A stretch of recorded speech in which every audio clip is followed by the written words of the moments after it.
this is a pivotal moment because this is like the rallying cry of the entire conservative media ecosystem. And I think this is not one of those things that's just going to be hand waved by Donald Trump. Something has to happen because every single time Donald Trump speaks on this issue, he ends up creating a Streisand effect around the Jeffrey Epstein files. And people go, what the f***? You said you wanted to release this shit. Why aren't you releasing this shit?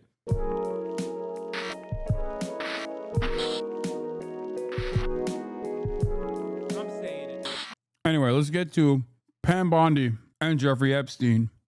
Chief Washington correspondent Jonathan Karl, who will be hosting This Week later this morning. John, thanks for being with us. Exactly what Gio was just talking about. The reported firings at the Justice Department, they come as Attorney General Pam Bondi faces some backlash from some Trump supporters over the Epstein files. What's the president saying about her?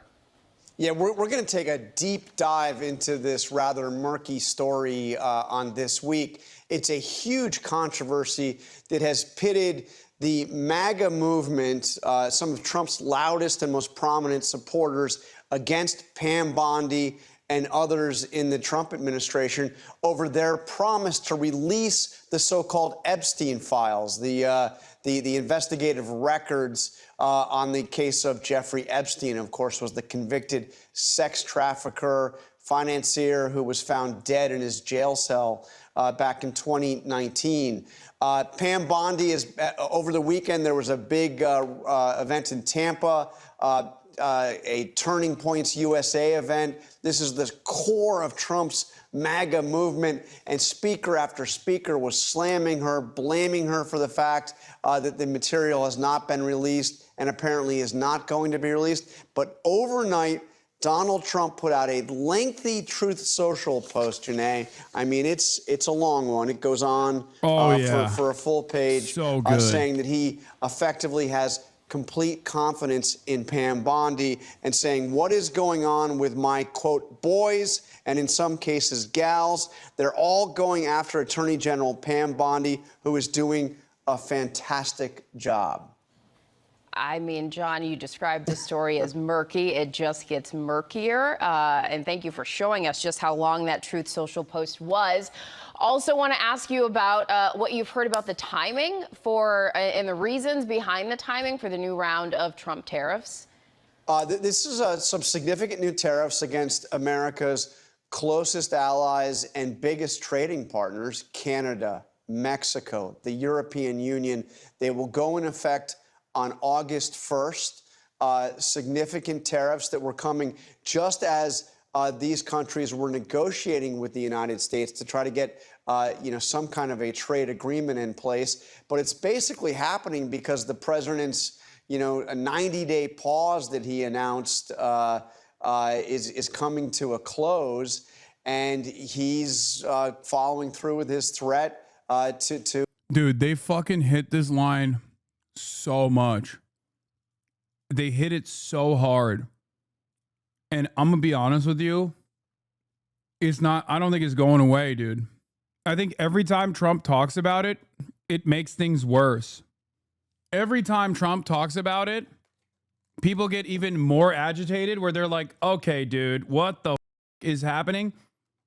But I will say, it wasn't Trump that said something that freaked me out. It was Richie Torres. Now, I've talked extensively about how Jeffrey Epstein obviously was both an agent of the CIA and also Mossad as well. But it was Israel's attack dog, Richie Torres, going on television and saying these words that made me go, oh my God, this got to be something that the Israeli state doesn't want out. Yes, I got the Tucker Carlson clip, and I will obviously cover Tucker Carlson's statements as well, even though he is a charlatan. And I know Richie Torres has changed his statement since he did that TV hit, but it was alarming that he even did that TV hit to begin with. Okay, where is it? Let me see if I can find it real quick, because it was truly, truly shocking. Does anyone have the Richie Torres statement? This is a bombshell.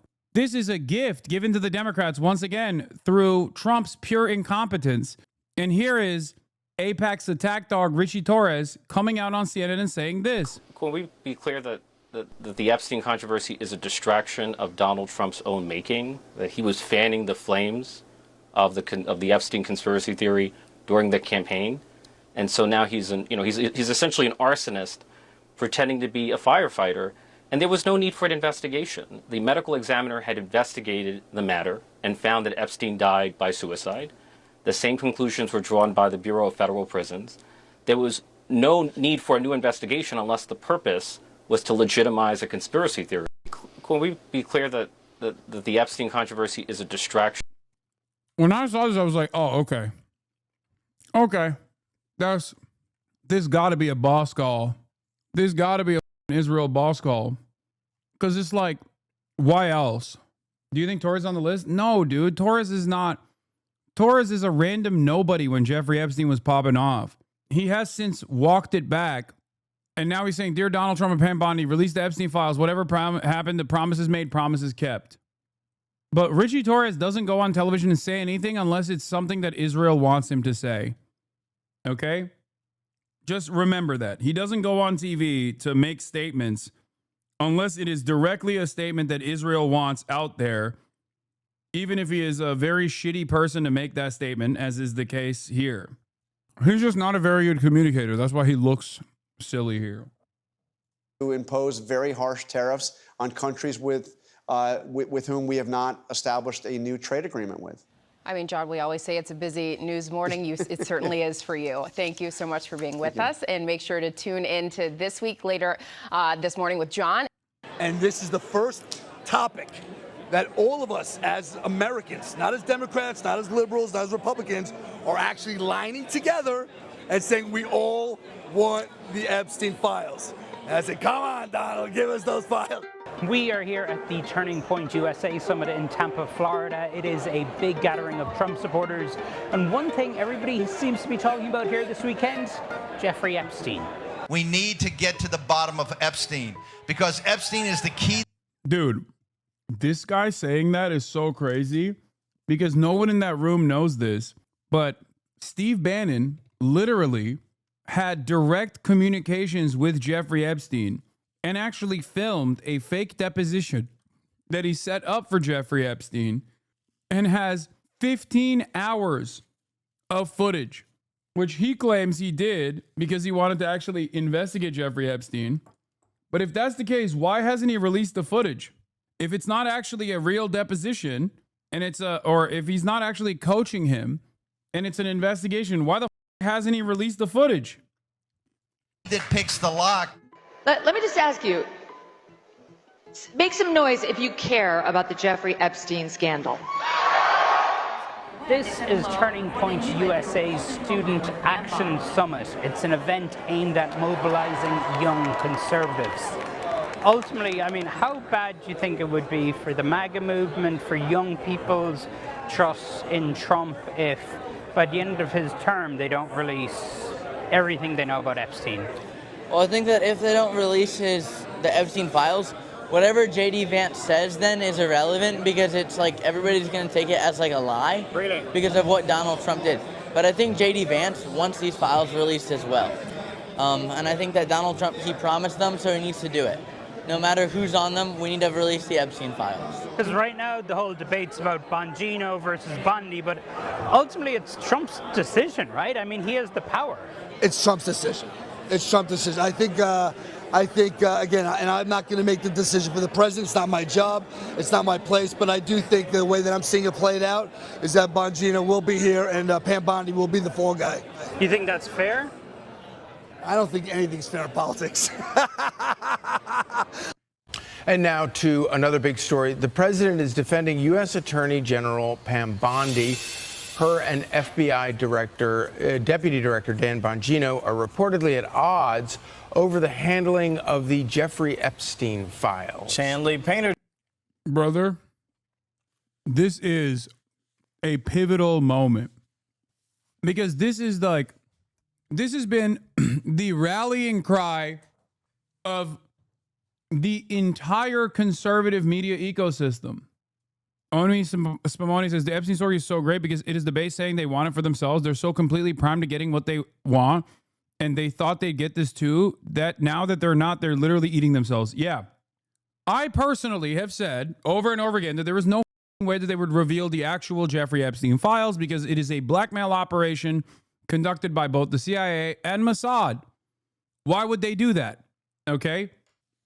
And I think Democrats who are now actually confidently saying release the Epstein files, with some notable exceptions, are saying that knowing full well that Trump will never release the actual Epstein files. This is having a total Streisand effect. Do you think they'll try to dump it on someone like Bondi and we'll just blow over? This will just blow over too. I think eventually, as everything else, this will also blow over for sure. But this is not one of those things that's just going to be hand waved by Donald Trump. Something has to happen. Some changes have to happen, or something that like pushes the conversation back a little bit. Because every single time Donald Trump speaks on this issue, he ends up advancing the cause. He ends up creating a Streisand effect around the Jeffrey Epstein files, and people go, what the f***? You said you wanted to release this shit. Why aren't you releasing this shit? I think the reason why they're not releasing anything, and not even like, for example, Democrats that are involved, because everybody knows that there are Democrats involved in this, is because there are a fuck ton of Republicans and also apolitical elites, people that fund both parties from time to time, that are also involved. Okay? That's it. Joining us now with the details on that story. Hey, Chanley. Hey, Kevin, Rachel, and Charlie. So the president is stepping in to defend his Attorney General, Pam Bondi, as doing, quote, a fantastic job after she came under fire from some Trump supporters over the Department of Justice's handling of the Jeffrey Epstein files. The president posting this in part, quote, 1 year ago, our country was dead. Now it's the hottest country anywhere in the world. Let's keep it that way and not waste time and energy on Jeffrey Epstein, somebody that nobody cares about. The president's post coming after some Trump supporters criticized Bond. Nope. You can't just hand wave this away, bro. I think he thinks this is just like any other story. You're still talking about that guy? Who cares? He was a loser. Stop talking about him. Every time he says that, people go, that's suspicious. Especially considering how many photos there are of Donald Trump hanging out with Jeffrey Epstein, dude. I mean, come on. Or even called for her resignation after the DOJ and the FBI on Sunday released a joint 2-page statement on the Epstein case that concluded there was no celebrity client list, naming those who allegedly took part in Epstein's history as a sexual predator. In February, though, Bondi had indicated that such a document was sitting on her desk. The DOJ also concluded that Epstein did commit suicide in his New York City jail cell in 2019 while awaiting further sex trafficking charges. Yet a missing minute in the jail video that was released has only spurred conspiracy theorists.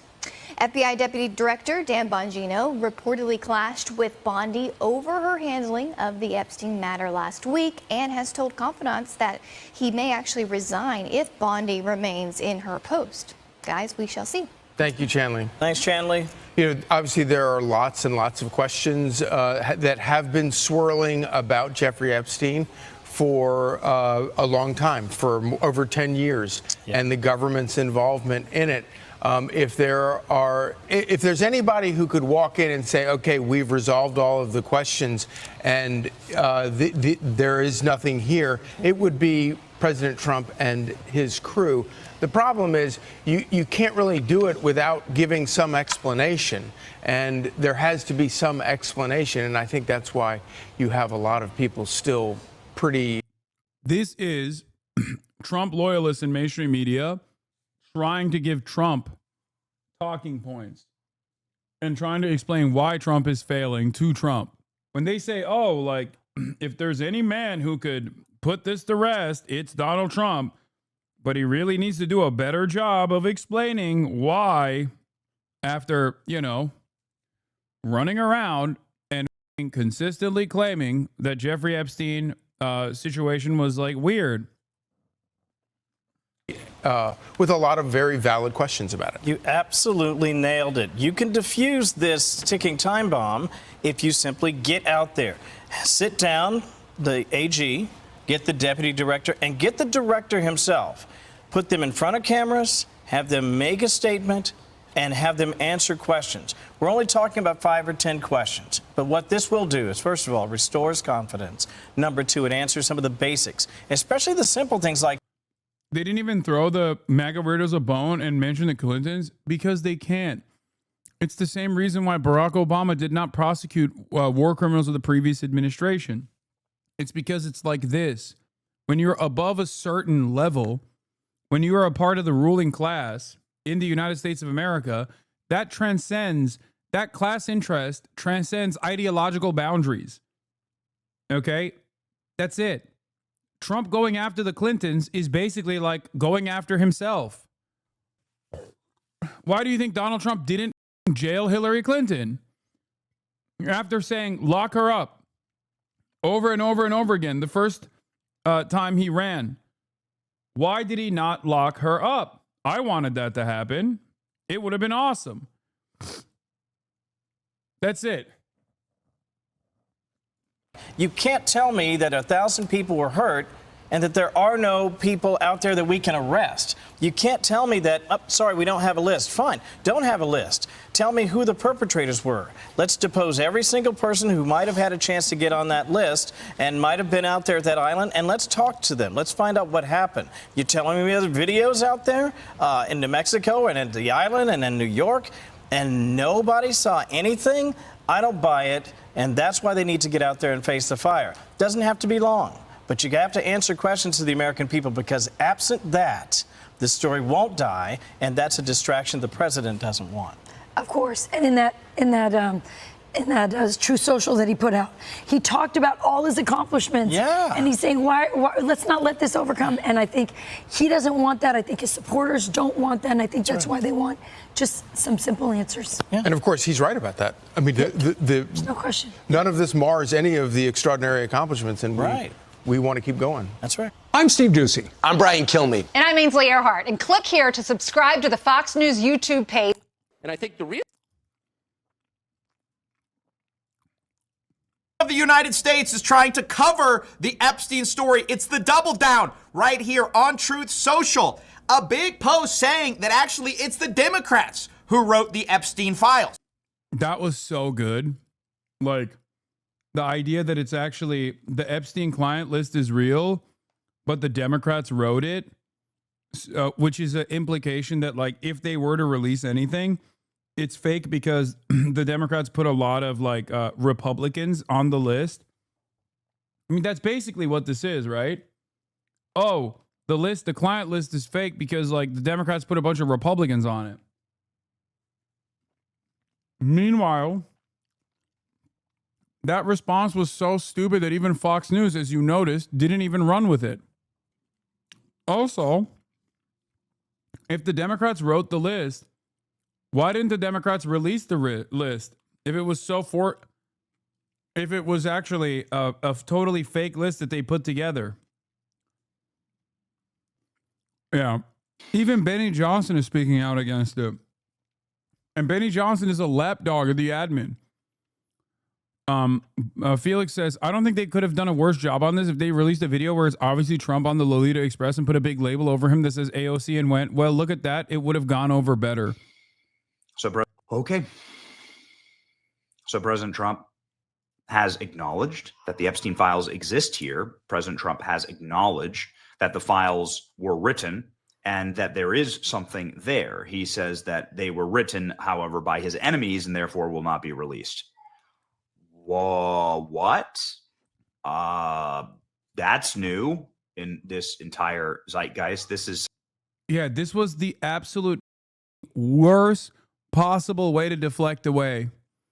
Oh, there is a list. It's real, but the Democrats wrote it, which implies, in the eyes of every single person that's paying attention to this, which is a lot of MAGA Republicans, this simply is an admission that, like, you're on the list, or at least your homies are on the list, and that's the reason why you're trying to protect the list from ever being released. Oh, you're saying like, oh, the Democrats wrote the list.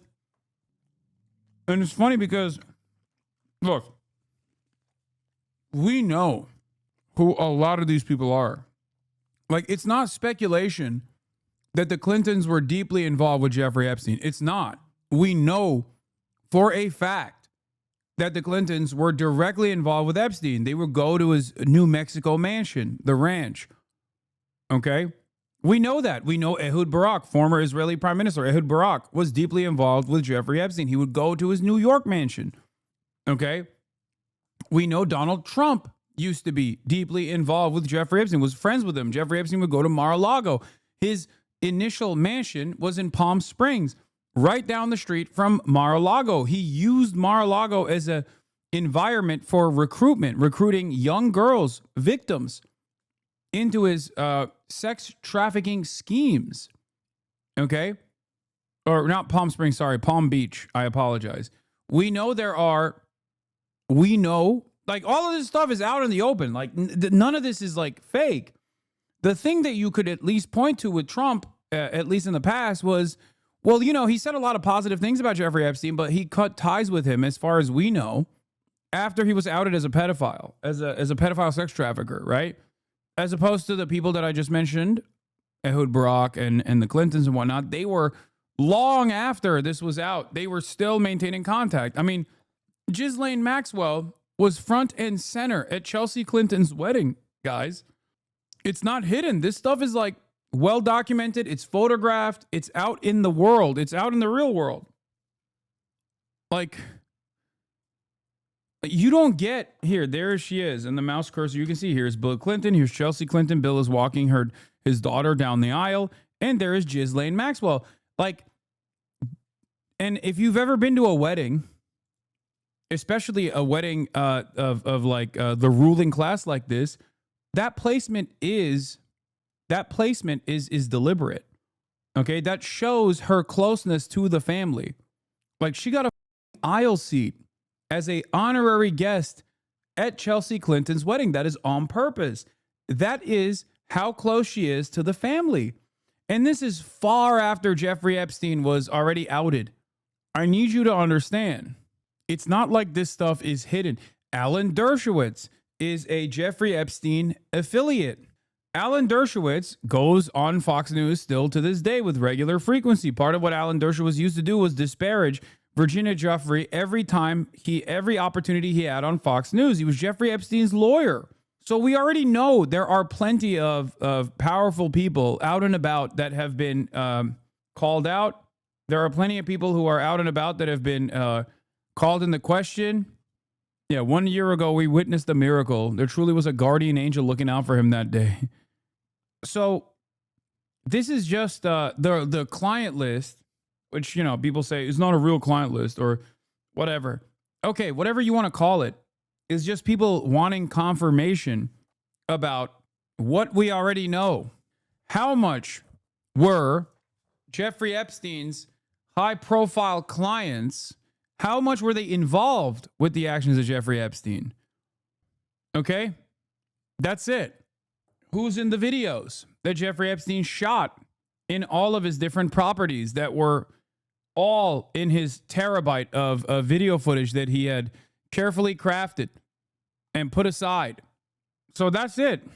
Something that is wildly interesting. And then he goes all in on supporting Kash Patel and Pam Bondi. No mention of Dan Bongino, where all of this, again, sort of transpired. Okay.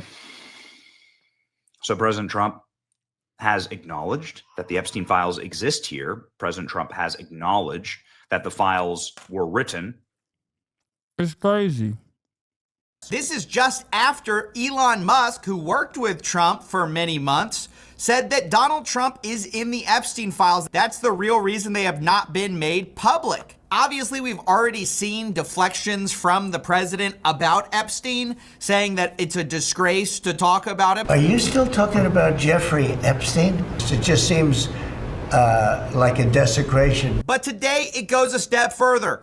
Quick context. There's been a lot of infighting in the Republican Party over basically who's at fault for the giant botch of the Epstein files, with the majority of Republicans not wanting to believe that Trump himself was against a full release, but rather that he was sort of tricked into not releasing the Epstein files by one of his lackeys. But today, Donald Trump came out and basically backed Pam Bondi, saying this is perhaps the worst possible way that he could have dealt with it, because at least there was plausible deniability from all of the Trump orbiters that still want to defend him. And now he basically confirmed that he's the one who's standing in opposition for the release of these files. They're all going after Pam Bondi, who's doing a fantastic job all over a guy who never dies, Jeffrey Epstein. For years, it's Epstein over and over again. Why are we giving publicity to files written by Democrats who conned the world with the Russia hoax? They created the Epstein files just like they created the fake Hillary Clinton Steele dossier. Now, this is such a smokescreen and a deflection. This is not a left versus right issue. Epstein never has been. It's the people versus the predators, not left versus right. The people versus the pedophiles, the people versus the people on planes. There ain't no left versus right here. In fact, some of the people who want this the most. Yeah. A lot of right-wingers in the MAGA base want this. A lot of liberals and leftists want this too. I will say this. I don't think liberals have as much brand loyalty to the Clintons or any other liberal that might be in the Epstein files as do the Republicans to Donald Trump. I don't think that that is a controversial statement, which is precisely the reason why I would say that it's more shocking that the MAGA Republicans still demand the release of these files, knowing full well that this might actually implicate Donald Trump as well. This is one of the few instances where I will say that the reason why, for example, the Democrats didn't make a bigger deal about the Epstein releases during the election cycle when what's-his-face was running around, Michael Wolff did a bombshell release, and he is a bit of a fabulist, but Michael Wolff did a bombshell release talking about how he has tapes with Jeffrey Epstein, where Jeffrey Epstein tells him that he was still connected to Donald Trump. This, under different circumstances, would be utilized by a competent party against Donald Trump. This was in the lead up to the election. Okay? Do you understand?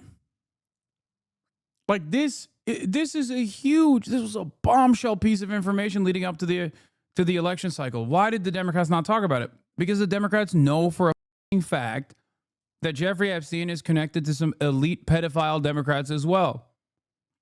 Because they were too busy defending the Clintons. They were too busy defending power.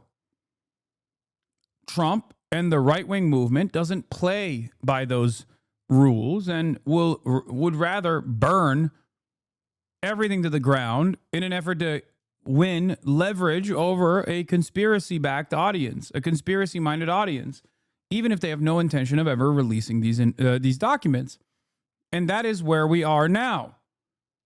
I think that, you know, these people were fully aware that they had no intention of releasing these documents, but they still tuned up their base over and over and over again. It's not even a conspiracy, though. I know.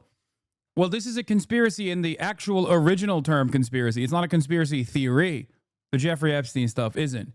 But conspiracy theorists also obviously look at this as well. They hyper-focus on this as well because it's kind of like 9/11 or the JFK assassination, right? There is still a lot that is unsolved about these things. And so people develop their own personal theories, some of which are far-fetched and others that are closer to reality. But the people that are invested in conspiracy theories in general also tune into these like real world conspiracies that are quote unquote unsolved. And Trump's base is full of guys who believe in far-fetched conspiracy theories that also understandably are hyper-focusing on this conspiracy, not conspiracy theory, but conspiracy, to conspire. Most are people on the right, even on Truth Social, obviously a hugely Trump-favored place. Everybody is saying, no, this is unacceptable. You have to release the files. Later in the post, Trump also says that these are radical left-inspired documents and to not waste time and energy on Jeffrey Epstein, somebody that nobody cares about. But actually, we all do care about it. You know who doesn't actually want this out? The elites. That's why they've never done it. That's why it was a compelling pitch when Donald Trump hinted to his base that maybe he was going to release the files. People largely didn't trust the job that Biden had done. That's why it was a compelling story. So the idea now that it was Biden and Obama who invented the Epstein files is absolutely preposterous. They don't want that out either. And maybe that's because, as a producer of 60 Minutes alleged, Ghislaine Maxwell implied that there were tapes on Trump and also tapes on Clinton. You know who else said it? Mark Epstein, Jeffrey Epstein's brother, saying Epstein said, "What I know about both candidates, the 2016 election would have to be canceled." So this whole idea that this is a left or right thing, it's not. It's the elites. Anybody who was on that plane, anybody who was associated with Epstein, seen with Epstein, even if they did nothing wrong, they don't want that out. Everyone who wasn't seen with Epstein, wasn't on that plane, of course they all want the files out. And what's interesting is obviously the Trump administration has sort of played footsie with this idea for a long time, playing to their base. They know this is a big issue. They had the influencers stand out there with a bunch of released material. But we also showed clips of Donald Trump implying that maybe Bill Clinton and Prince Andrew were doing bad things on the island. Bill Clinton. Got a lot of problems coming up, in my opinion, with the famous island. That island was really a cesspool. There's no question about it. Just ask Prince Andrew. So consistently, Trump has hinted that. Yeah. His FBI, by the way, Trump's own FBI, Trump's own Department of Justice, this past week stopped the Prince Andrew probe. That's right. Trump and his Department of Justice officially ended the probe into Prince Andrew. Now, Prince Andrew is, unlike some of these other suspected affiliates, or suspected rapists, let's say, child rapists, that are known affiliates, because if we were to categorize this broadly, like, you have affiliates, but we don't know what they did, and then you have people who you suspect as being affiliates, but again, you don't know the extent of their affiliation. And last but not least, there is the third category, which is an affiliate that has an actual victim come out and name with footage. Bill Clinton and Prince Andrew fall in the third category. Bill Clinton and Prince Andrew, unironically, were named and have been photographed with Ghislaine Maxwell and even Virginia Giuffre, as is this photo, as you can see. Virginia Giuffre, who unfortunately passed away recently after an incident in Australia. Same with the Dersh. And as I said, Prince Andrew was even basically disowned by his own mother, the Queen of England. So, like, that person, after being outed and had a bunch of these people yell about him, even that investigation being dropped by the Department of Justice is crazy.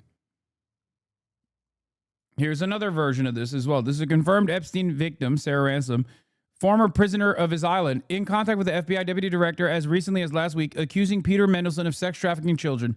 To date, he's been asked about it publicly only 3 times, once replying simply, "F off." So we know all this shit. So there are people who are directly photographed with victims. It's so strange that they wouldn't even go after those people. But the very fact that the very refusal of prosecuting even people who have been pictured with victims, people who are like known offenders, you know, that paired up with like victim testimony, photographic evidence, that makes it so. I mean, that obviously creates a very interesting environment around this. It's an active cover-up. Maybe these guys were involved with Epstein, maybe it was bad, but turns out all these guys knew each other and knew Epstein. We know this in part from a Piers Morgan interview where he talks to a lady who went to a dinner party with Trump, Clinton, Epstein, and Prince Andrew. Extraordinary collection of very high-powered people. How did they all interact with Epstein? How did Trump, Clinton, and Prince Andrew interact with him? Everyone was very, very pally with him, you know. It was like there was close bonds, you could see that. So these guys knew each other, apparently had dinner parties together, all of them together. Trump later accuses two of the guys of doing bad things. And then when we release the files, can we release the files? Well, no, actually, no, we can't do that. Nobody cares about that. The reason why seems obvious. Epstein knew Prince Andrew. Yes, he knew Bill Clinton. Yes. But he also knew Donald Trump. And recently, tapes were released of Epstein talking and calling Donald Trump his closest friend. So how do you know this? So it makes intuitive sense to distance yourself from files that may or may not have your name in it, and even distance yourself from the people involved. It's worth stating Trump actually denied knowing Prince Andrew. I don't know Prince Andrew. Of course, this was immediately debunked by photos showing the two together. And of course, showing that they clearly knew each other as of 2000. Now, the reason you would deny knowing Prince Andrew, even though you did, is obvious. At the time, he was facing allegations related to Epstein. By the way, allegations that now are basically over. Prince Andrew is very happy about us dropping the Epstein probe. A source for The Sun said he's only been abroad once since the scandal. Yeah. I mean, Prince Andrew is like the tip of the spear, right? So the very fact that Prince Andrew himself is also like, who is very obviously guilty. The very fact that the DOJ would drop that is crazy. Tip of the iceberg, sorry.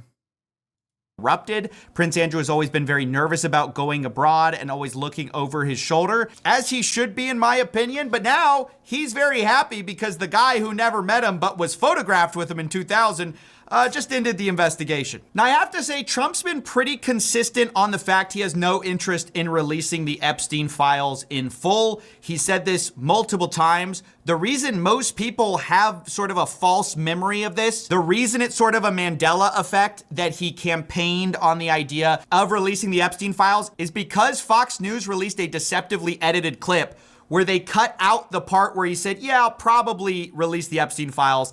And they cut out the part where then he backtracks on that completely. Would you declassify the Epstein files? Yeah, I would.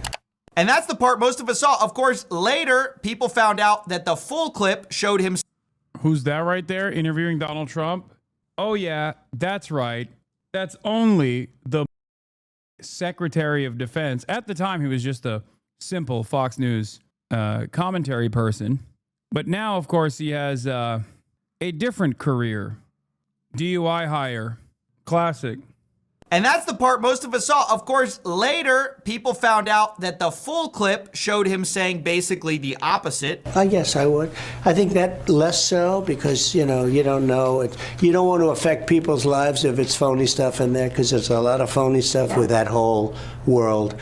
We also have Bill O'Reilly on News Nation saying he just talked to Trump back on St. Patrick's Day, and Trump basically said the same thing. He said, and I agree, there are a lot of names associated with Epstein that had nothing to do with Epstein's conduct. They maybe had lunch with him or maybe had some correspondence for one thing or another.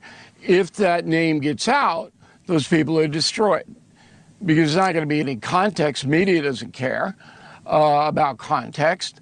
So you can't do that. So over and over, we've seen the same answer from the president. Not the fact that, oh no, the Epstein files, it's a lefty conspiracy. No, actually, it's the worry that people in the files are going to have their lives destroyed by the files. That sounds a lot more like covering for the people in the files than it does covering the victims. We've heard Kash Patel and Pam Bondi talk about, oh, we gotta protect the victims. Go through it very cautiously to protect all the victims. Like, it's pretty simple with the Epstein stuff. A lot of people in positions of power are understandably making this somewhat logical calculation that if this were to be released, because elite pedophilia and like sex trafficking rings are of bipartisan consensus, that it would basically ruin societal elite.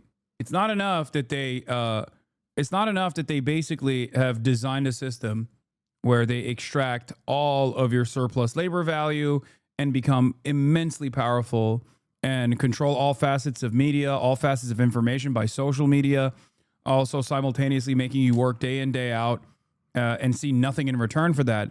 But then on top of that, there is obviously some additional ties that hold people together. I don't think it's like ritualistic or anything like that, but I do think that there's at least like some kind of a blackmail operation involved, like that Jeffrey Epstein was seen as like a fixer of sorts, right?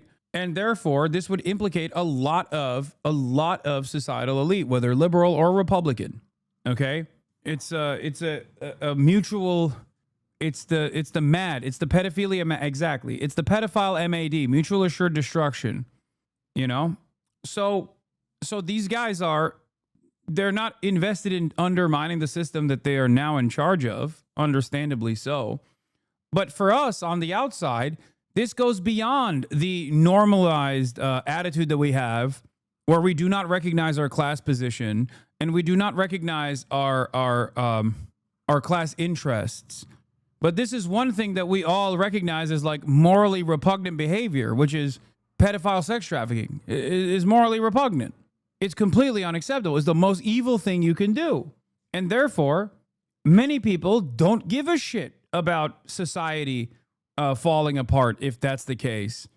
Because why would they? If the foundations of what keep the American societal elite together is this like pedophilia sex trafficking ring, then yeah, break it, burn it to the ground, right? It's understandable that people would be like, I don't want any association with that. It's not even something that you can, it's not something that you can simply just like wash away. It's also not like capitalism in the sense that you can get people to be on board with it, to get people invested in it, to get people to feel like they have a upper hand, to get people to feel like if they were to just be loyal soldiers to capital, that one day they can also be a billionaire or a millionaire. There is no meritocratic propaganda to sex trafficking of minors. No one sees Jeffrey Epstein as an ambitious figure. No one thinks, oh, one day I too want to work really hard and be in the inner circle of elite pedophile sex traffickers in the way that they do feel about capitalism in general and the prosperity that it brings if you are a willing participant, that one day you too could be a millionaire. There are temporarily embarrassed millionaires and billionaires. There are no temporarily embarrassed pedophiles. Okay? It's not an aspirational figure. Do you understand? This is the reason why there is in the most predictable, most American way, this is the one thing that unites class interest, that actually creates class consciousness. Ironically enough, we cannot instill class consciousness on the boundaries of class. But of course, because we're so conspiratorially minded, this is the one area where there is actually some semblance of class consciousness and class unity, which is crazy. We're not going to re-victimize women. We're not going to put that back out there. But when we actually hear the president talk about it, and the real reason, right, because he's ultimately the decision maker on whether this gets released, what the real reason is cited is not about victims. It is about the people, the names in the thing. So I find it disgusting. They're using the victims of Epstein as a shield for the people who are actually in these files. Now, of course, who specifically is he worried about? Well, maybe it's his friends. Maybe it's people he has dinner parties with. And of course, maybe it's him, Donald Trump, that he's worried about. The journalist Michael Wolff actually quotes Steve Bannon as saying Jeffrey Epstein was really feared in 2016 for what he knew. I'll have the full video here as well. I was there, and it was that moment, and Bannon said to Epstein, and he said this in a good humor.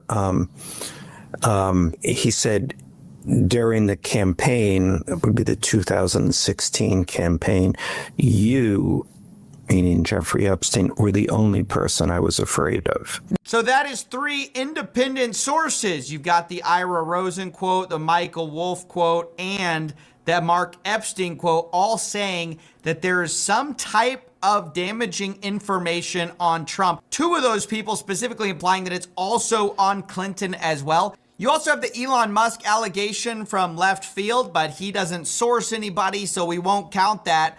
Either way, I must say, I don't know for sure if Bill Clinton, Prince Andrew, Donald Trump were heavily involved in anything nefarious or not. That is exactly why we should all demand that we open these files. But the possibility of both Democrats and Republicans being implicated in some of these files, whether they did it or not, or just knew him, may give a plausible reason for why the Epstein files have been heavily redacted this whole time. There are very powerful people involved. We've known that. The reason we've been given, of course, is that, we've got to protect the victims. The real reason behind the scenes is really they're protecting the powerful people. Now, the most charitable interpretation is, as Bill O'Reilly said, it's because those people would have their lives ruined. They had nothing to do with Epstein, but we know some of them probably did. We know this from the Miami Herald because the FBI agents who searched Epstein's house found a cache of thick black binders all labeled with names that contained hundreds of naked or semi-naked photographs on CDs that Epstein stored in various places. The labels on the binders were redacted from photos because prosecutors said they were names of third parties who were not relevant to the case they are mounting against Ghislaine Maxwell.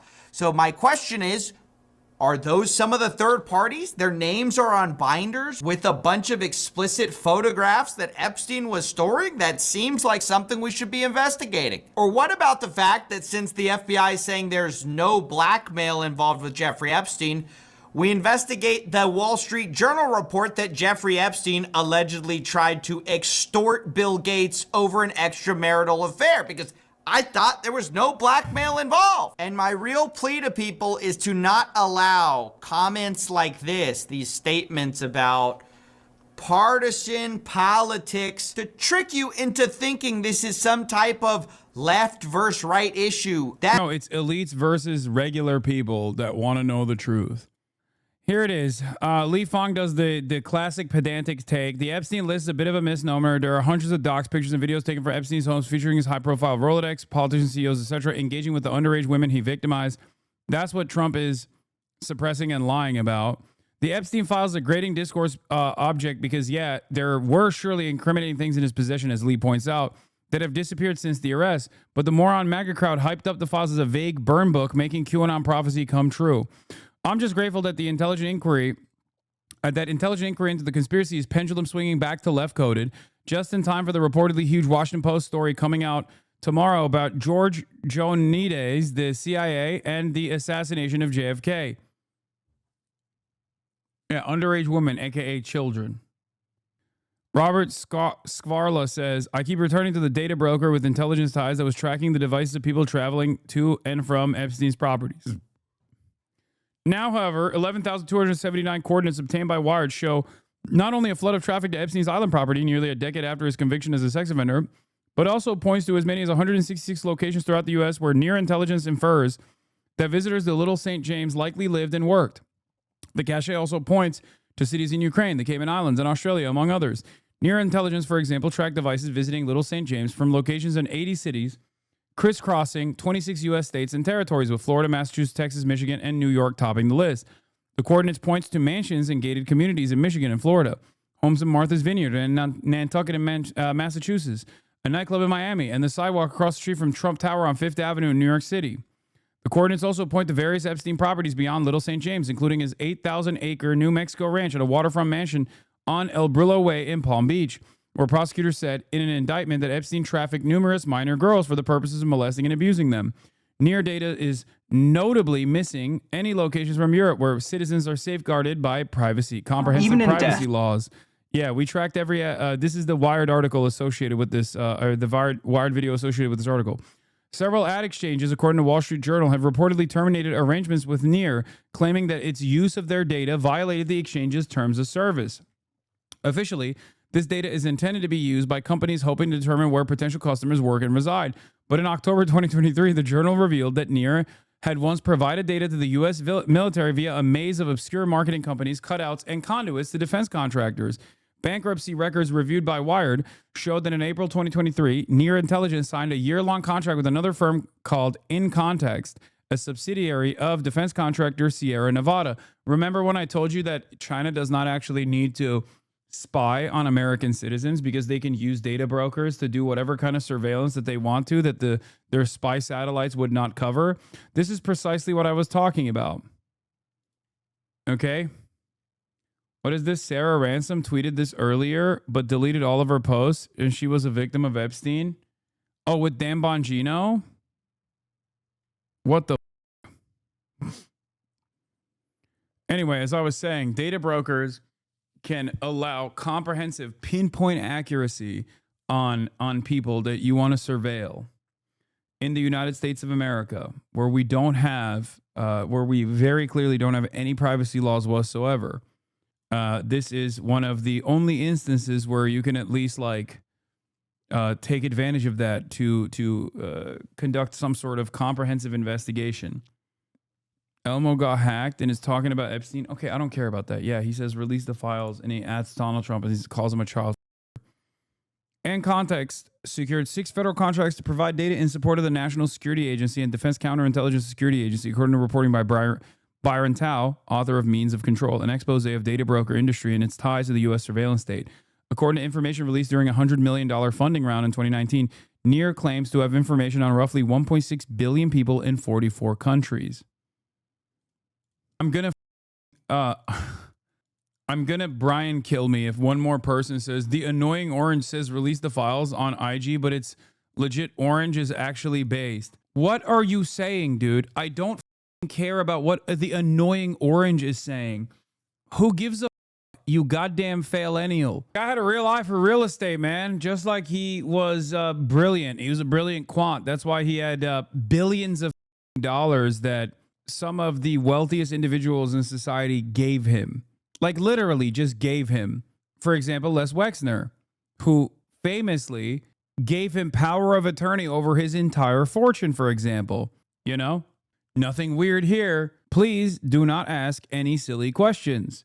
Okay? You don't understand. This guy was just brilliant at math. Okay? He was so good at math.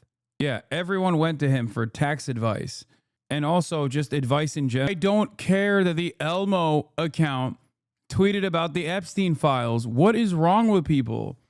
Yes, we saw chatters. What the is going on? Dude, you have to watch. Dude, Shane Dawson tweeted about Hasanabi. At Hasanabi, Shane Dawson tweeted about release the Epstein files.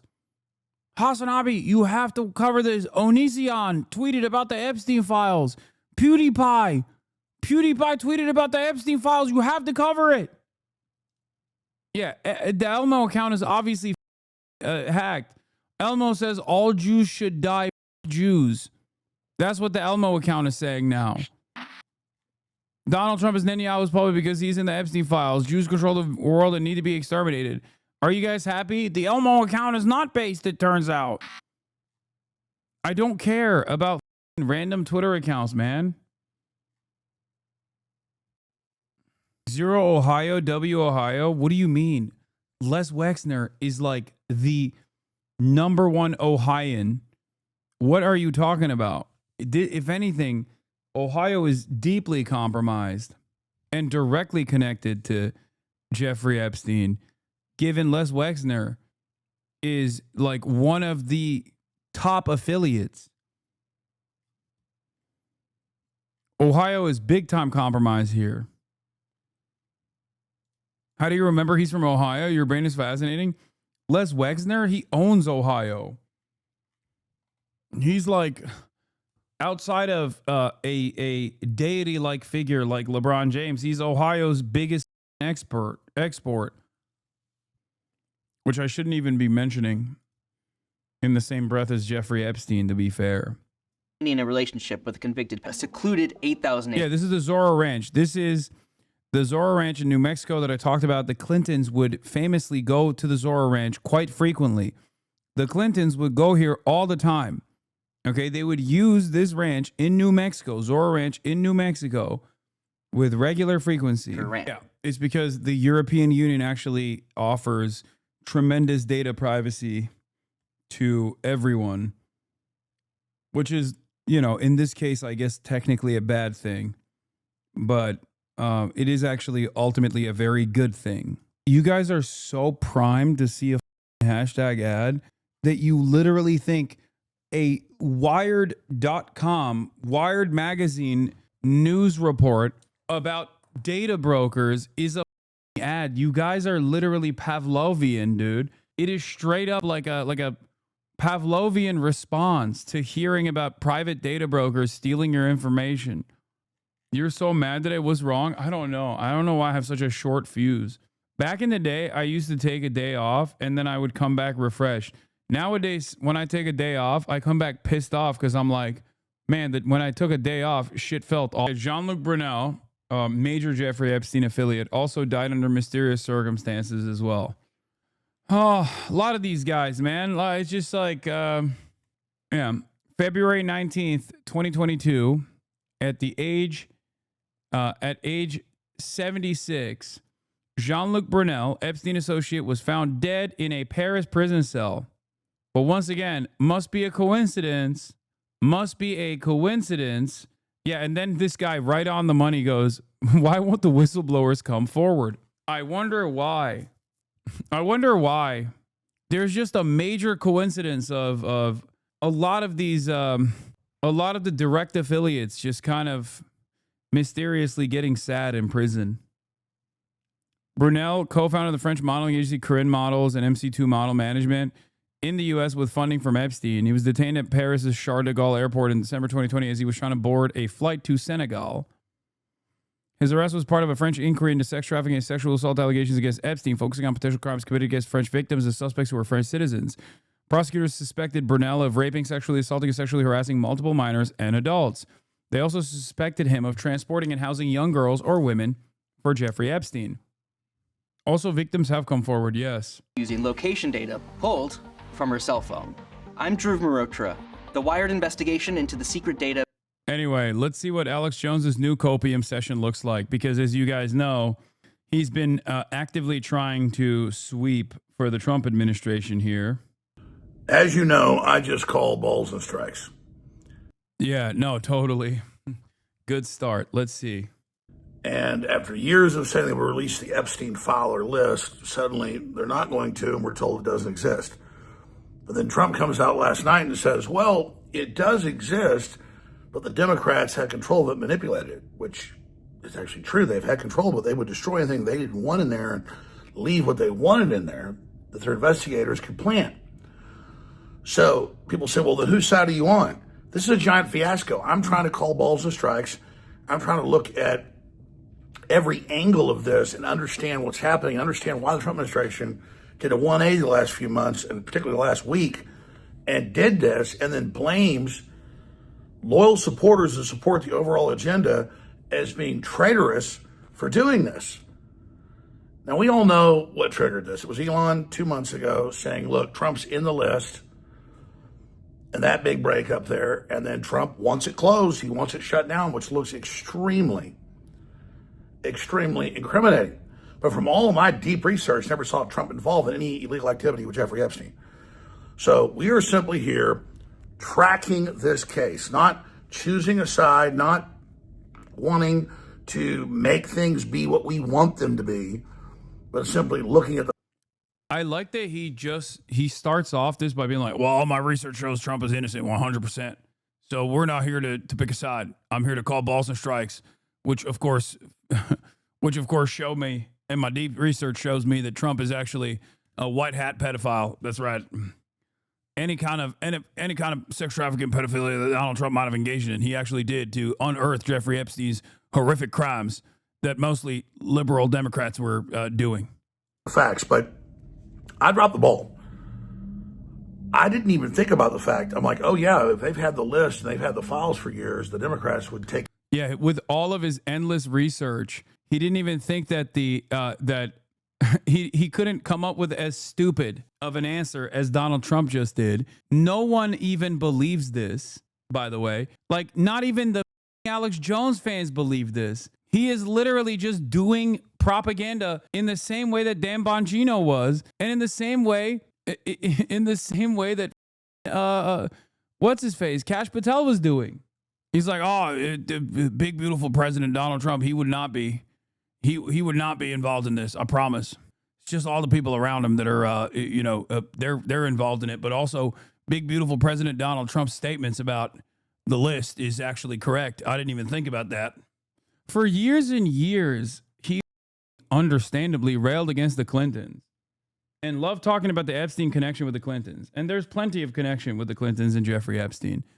But if it wasn't Donald Trump who had actually gone on Alex Jones's podcast and had offered Alex Jones a platform and legitimacy, and any other Republican president who had also hung out with Jeffrey Epstein on numerous occasions, and Jeffrey Epstein frequented their golf course, for example, their golf club, and picked out victims from that person's golf club.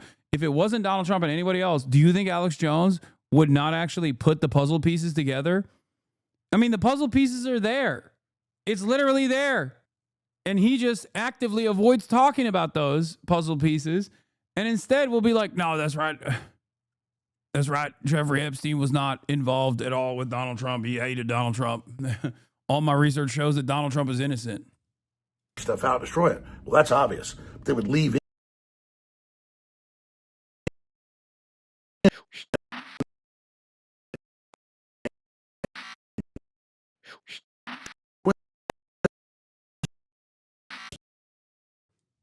What the f? Hold. It's going to fix itself. 1 second.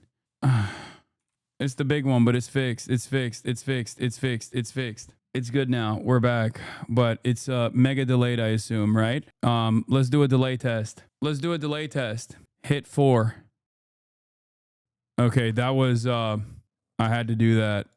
That's a crazy. All right, I didn't even wait because I saw how long it took. I didn't want to wait. Okay.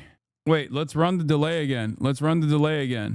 Is there still a delay? I'm confused. Subscribe if you're back. What the f is going on? Subscribe.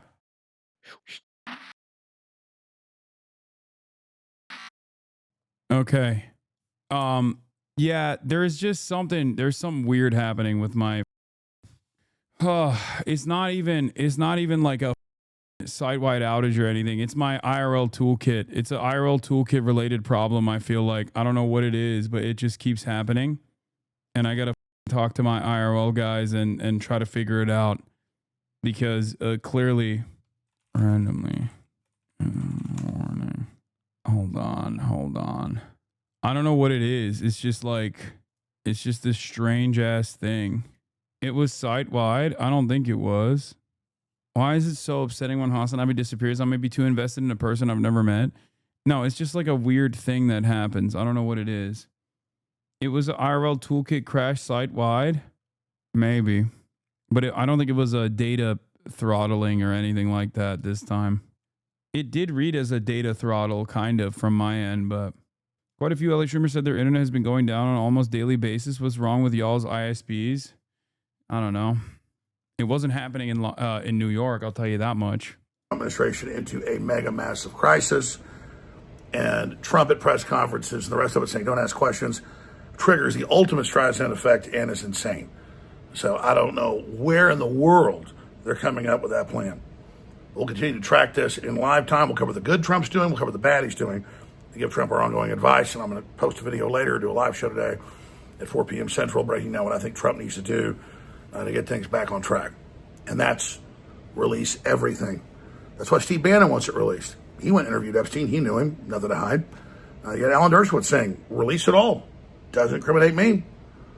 Okay, well, then release the whole thing. This is not going away. It's only blown up 10 times bigger. It's out of control. And this was so obvious a week ago. People said, oh, you're being a traitor, saying it's going to be a big issue. No, I'm seasoned. I'm informed. I'm involved. I know what's going on. It's insane. We'll cover it all at Infowars.com. Real Alex Jones on X. Pray for America. Pray for peace. Pray for President Trump. Do the right thing. Why does Liver King look so weird? He's just a weird guy. Set of pictures. There were the Here's Michael Wolff repeating his claim that Jeffrey Epstein showed him a Polaroid photos of Donald Trump cavorting with topless girls by Epstein's pool. Wolff says he believes the FBI took those photos from Epstein's safe and still holds them. Snapshots, and among them, there are at least 3 that I remember. 2 of topless girls sitting in Trump's lap around Epstein's swimming pool. And then one... Michael Wolff is a bit of a fabulist, I will admit. Okay, he is a little bit of a embellisher, which I feel like once you have that reputation as a serious journalist, then all of a sudden you're not so serious as a journalist, I will say. So who knows? But let's continue. A stain on the front of Trump's pants with 3 or 4 girls laughing and pointing at it. So I have seen those pictures. So what's your best guess as to where they are? Well, I'm my best guess is that Epstein kept them in the safe. The safe was emptied out by the FBI. Where are those pictures? Michael Wolff says Steve Bannon had become very friendly with Epstein. We know that to be true, by the way. That part is real. After Epstein's death, Wolff says Bannon freaked out and changed his phone numbers because he was afraid of his own connection to Epstein. He adds Bannon believed Epstein was killed. One of the first phone calls I got when Jeffrey Epstein died, which was in the beginning of August 2019, was from Steve Bannon, and who had become very friendly with Epstein, and Bannon said, you know, of course he was killed. Of course he didn't kill himself. And Bannon then began to freak out and change his telephone numbers, and a moment. Why? Because he was suddenly afraid. I mean, I think afraid of his own connection to Epstein. Right. I don't know. I mean, I was never afraid, and I always take these things with somewhat skeptical about these things, and I'm somewhat skeptical, remains skeptical that he was he murdered? I don't see that. At the same time, I'm not sure. It seems unconvincing that he would have killed himself the way it is described that he would have had to have done it, which is basically break his own neck. Wolff says that he participated in riveting salons hosted by Epstein, which featured an extraordinary gamut of people, including former prime ministers or heads of finance in various countries. Vicky Ward fails to follow up by asking him who those high-level Epstein guests were. From this quite extraordinary gamut of people who were there talking about the affairs of the world at an enormously high level, and at a knowledgeable level. I mean, these were some former prime ministers or heads of finance in various countries. I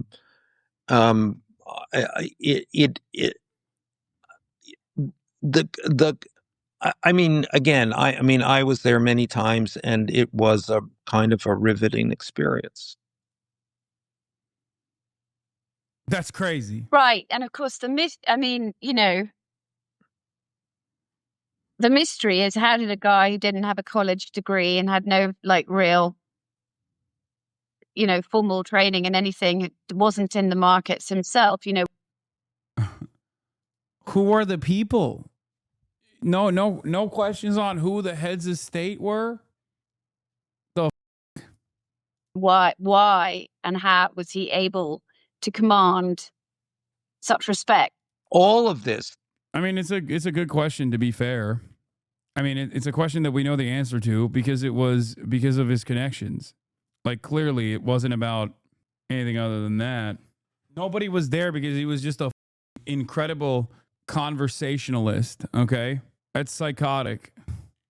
Some of the wealthiest individuals in society, and I guess they were all there because of his amazing stock trading tips and his tax portfolio. Are you going to talk about anything else today? Yes, I'm going to talk about how I'm with your mom now. I've become your stepfather. I didn't want you to find out this way, but It's time for you to find out. This is a profoundly important story. I don't understand. It's important for literally every facet of American politics. If you're a Republican, you're probably also questioning things right now. If you are a Democrat, you love this story because you, one, don't give a if like other Democrats also get like Democrat liberal politicians get outed here because you just want the truth. And you're additionally excited at the prospect of MAGA Republicans also not falling in line with the Trump narrative this time. Are you Donald Trump? What do you mean? Why are you still talking about this Epstein guy? The only guy who's out there being like, why are you still talking about this Epstein guy? Can we move on from this? Is Donald Trump. Are you Donald Trump? Is Donald Trump in the chat right now? Wow, what are you doing? Still talking about this? I mean, come on, dude. Let go. Let it go, please. Let it go, please. Stop talking about this, please. The real answer is Jeffrey Epstein was working on behalf of Intel Services, probably not American. Yeah, that's bullshit. This probably not American side is bullshit. Yeah, totally, dude. Yeah, it was just Mossad. No, definitely. Nothing to see here. God, I hate this shit. Chuck Schumer official. I don't see why we need to keep talking about this nonsense. Okay, that's funny. This one's funny. Chuck's in the building. Everybody, we got a legendary politician here. Okay? We will win. We will win. Only if you stop talking about this Jeffrey Epstein nonsense.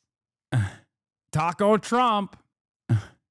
Classic Taco Trump. And we have every right to ask, on whose behalf was he working? How does a guy go from being a math teacher at the Dalton School in the late 70s with no college degree to having multiple airplanes, a private island, and the largest residential house in Manhattan? Where did all the money come from? And no one has ever gotten to the bottom of that because no one has ever tried.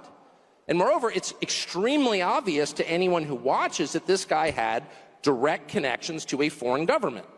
Now, no one's allowed to say that that foreign government is Israel because we have been somehow cowed into thinking that that's naughty.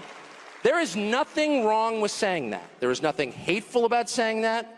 There's nothing anti-Semitic about saying that. There's nothing even anti-Israel about saying that. I've spent my entire life pretty much in Washington, where I knew and loved a number of people, including one very close person who worked at CIA. That is never prohibited. He's talking about his dad, by the way.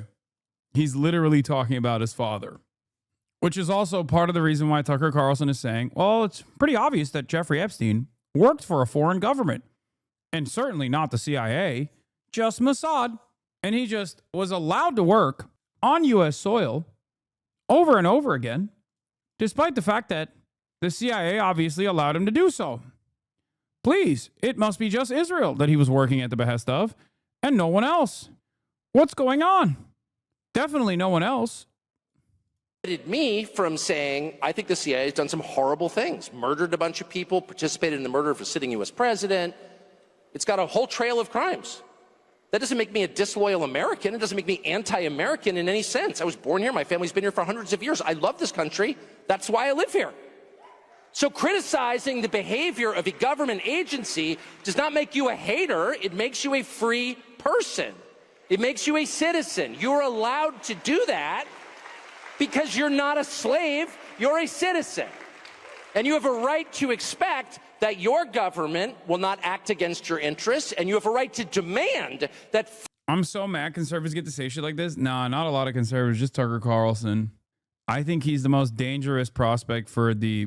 Like, a lot of people talk about J.D. Vance running for office, but I think the person who will usher in an ideological, if there is another election, okay, the person that will usher in an ideological Fourth Reich, the one thing that Trump doesn't have is like a conviction to be like a full-throated white nationalist. Tucker Carlson has that. Also a television character, as you guys know, very telegenic, much smarter than Donald Trump, much more convincing than Donald Trump. No way people hate him. What are you talking about? Tucker Carlson had the most popular news broadcast in the country. Tucker Carlson has all of the qualities of Donald Trump and also some more dangerous aspects. I think Tucker lost his sauce and fell off since leaving Fox. You are not paying attention if you think that. Tucker Carlson, despite being on independent media, still has it. Like, I thought so too. I thought when he left Fox News, I thought it's over for Tucker. Look at him. He's like doing Twitter shit. He's cooked. He has been able to claw back that relevance through independent media piece by piece. He has absolutely recovered. The only thing he's missing is financial backers. Okay? Part of the reason why he was fired from Fox News, if you read the tea leaves or if you read the reports on it, was because Rupert Murdoch himself was afraid of the influence that he retained there. Rupert Murdoch was terrified of what he was capable of doing. He has not actually recovered all of the clout that he had, but very clearly, he has piece by piece picked up a lot of the pieces, and he has been able to go above. He's been able to retain a big chunk of his influence. I am telling you right now, he is a terrifying figure because unlike Donald Trump, he will go the full way with white nationalism. And he has a much better way of delivering white nationalist rhetoric in a way that Americans find palatable. Okay? If you ever listen to this guy, if you ever listen to this demon, maybe I'm wrong on this, but his YouTube page has basically brought him back to life. His big interviews still pop the off. He doesn't have Asmongold's level of clout and Asmongold's level of reach. Having said that, however, the type of reach that he has is very different than Asmongold. Asmongold gets the non-voters and the socially maladjusted shut-ins. Tucker Carlson's reach is still firmly within DC, firmly within those in positions of power. Look, I'd vote for Tucker 100p. You'd vote for a Nazi? Yep. Follow your leader who? Mine well, you are. You've been saying this about Tucker since Trump 1.0. You're probably right, unfortunately. Yes. Tucker Carlson has tremendous staying power. And he is a media demon. I don't think he can control the base as easily as Trump does, but he's definitely the top candidate to pick up the torch and do some f***ed up shit with it. Yeah, Tucker Carlson interviewed the president of Iran, dude. He interviewed the president of Iran. He interviewed Putin. He still gets RFK Jr. He did the Ted Cruz thing, obviously, as you guys know. That one banged. He is terrifying. The rapidly shifting MAGA discourse on Israel is bigger than it may seem at first. Tucker Carlson's pointing the finger at Israel's Mossad as being behind Epstein's operation is getting much attention. Although this connection is being made widely in parts of MAGA world, but the increasing split on Israel within MAGA goes well beyond anger over the Epstein files. It's been brewing over several issues: Gaza, the Iran war, and foreign aid, as well as anger over the return of neocon influence. On Gaza, much of the attention is focused on the Democrats, who have dramatically turned away from Israel, with every major poll showing this trend. But what has been missing is that Republican views of Israel have also become more negative since the Gaza war, with a recent Pew poll showing that the biggest shift nationally has been among Republicans under the age of 50, going from 35% negative to 50% negative in 2025. The Iran war and the return of loud neocon voices pushing us for further military involvement has angered many in the MAGA world, as has been widely reported. This is true. Connected to this is the increasing cost of supporting Israel, reaching well over $20 billion since the Gaza war started, at a time when MAGA world expects budget cuts while many of Trump supporters are struggling. Carlson connecting the criticism of Israel with broader suppression of free speech, something that the left has been protesting, seems also to resonate with many on the right. The strongest remaining voices of support for Israel on the right are evangelical Christians, but there has been evidence that support for Israel among younger evangelicals has also been dropping in recent years, and the number of evangelicals in America has been declining. Now, some in MAGA world are publicly challenging the very assumption that support for the modern state of Israel is biblically mandated. It all adds up to an unexpected, vigorous divide on Israel within MAGA. We already know that there is a divide on Israel with the Democratic Party's base of support versus the Democratic Party's politicians. But no such major fissure has existed within the Republican Party as a direct consequence of the evangelical base and their defense of Israel, their unconditional loyalty, support, and defense of Israel. That is also changing within the youth of the Republican Party. Okay? Tucker Carlson will turn around and use this to his advantage. And he has been. One of the many things that I've talked about with respect to Tucker Carlson in the first Trump administration was that he would, in the absence of any Democrats making left-wing populist economic messages, Tucker Carlson would fill that void on Fox News every night. He was perhaps one of the most important voices on retaining social safety nets for whites and for legacy Americans, as he says, which is a substitute for whites. Okay? And I said over and over again, if you go back to my 2016, 2017 analysis, I said, if the Democrats don't actually create a convincing and genuine left-wing populist message, a left-wing populist platform, the only people in mainstream media that are saying these things will be the likes of Tucker Carlson. Because there is clearly a need for this kind of messaging, people will gravitate towards Tucker Carlson. I'm saying the same thing once again about Israel. If no mainstream Democratic voices are out there criticizing Israel, then the only people who will use the issue of Israel as a way to develop earnesty in the eyes of the voting public will be the likes of Tucker Carlson and maybe even someone as kooky as Marjorie Taylor Greene.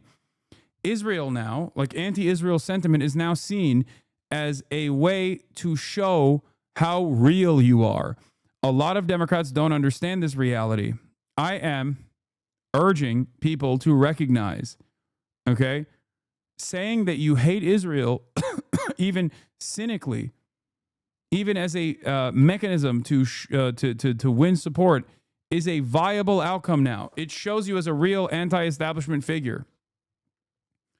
So if the field of Republican contenders and Democrat contenders are flooded with people who are unconditionally pro-Israel, screaming "Am Israel" high every day, the one person that comes out and says, nah, f*** Israel, why do we have this kind of insane, dangerous loyalty to Israel, will come across as the only earnest figure. It will be an opportunity for the likes of Tucker Carlson to basically dominate political discourse, as he is currently.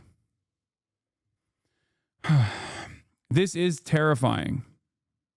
It is very frustrating. Matt Duss has a similar take here. Says, yep, Democratic leaders have a choice. They can build a party by embracing left populists like Mamdani who are confronting these problems, or keep fighting them and watch as young people flock to right populists who are confronting these problems. Biggest house in New York. What is that? At some point, the basic economics really matter. And they matter because, not that it's bad that rich people are getting richer, it's bad that everyone else is getting poorer. And it's especially bad the young people can't afford homes. Let me just put a very precise point on this. If you want a measure of how your economy is doing, I personally favor eliminating GDP as a measure. I don't even know what that is. It's clearly not relevant. They tell me Japan has a stagnant GDP. Have you been to Tokyo? It's the single most radicalizing experience you'll ever have because it's just so nice. You lost the war? Really? Can we lose a war and wind up like this? GDP. No. I don't know what even that is. The total economic activity. Oh, no. My measure is really simple. I got a bunch of kids. Can they afford houses with full-time jobs at 27, 28? And the answer is no way. And the answer is that 35-year-olds with really good jobs can't afford a house unless they stretch and go deep into debt. Why is it populist when leftists use material announced to provide direct relief to voters' quality of life, but not populism when centrist liberals throw around platitudes and do nothing? I mean, centrist liberals use populism as a negative term. So much so that they've invented a new term that is basically populist, but David Shore has a new term for it. It's called popularism, as in abiding by popular sentiment that is focus grouped into oblivion. That's how much they hate the term populism. They use it as a pejorative. True populism is not supposed to be a pejorative, but this is the one thing that separates neoliberals from people like myself. When they say populist, they mean it as a negative. When I say populist, I mean real left-wing populist economic theory, okay? Concepts that are overwhelmingly popular, that uplift the working class, okay? Liberals point to that as, oh, you just want everyone to have health care, or you want everyone to have a unicorn, okay? You want everyone to have a unicorn. You're over-promising and you're not going to be able to deliver. It's not like liberals actually end up delivering on their promises either, ironically enough. Liberals don't actually fucking end up delivering on their promises either. The problem is they also don't even promise good things. They promise less and then don't even deliver on the little amount of promises that they made. So it's spectacularly bad policy and also bad politics as well. And I just think that's a total disaster. That's a complete disaster. Why? 2 reasons. One, if people don't own things, they don't feel ownership of the country they're in. And the country gets super volatile because people feel like they've got nothing to lose. When you have a lawn, trust me, you're thinking long term. Second, it's really hard to have a family without a house. It is. It's like super fun to live in an apartment if, there's like a bar downstairs, you're in a cool neighborhood. I'm in East Village. It's so cool. He's such a good communicator. I hate him. I despise him because everything he said up to this point, I almost 100% agree with. Down to the GDP being like the most important factor. What good is the GDP if people are suffering? I mean, he could have even made that point, not by looking at Japan, but he said Japan because he's a racist, because the hidden agenda there is Japan is a ethno-nationalist, right?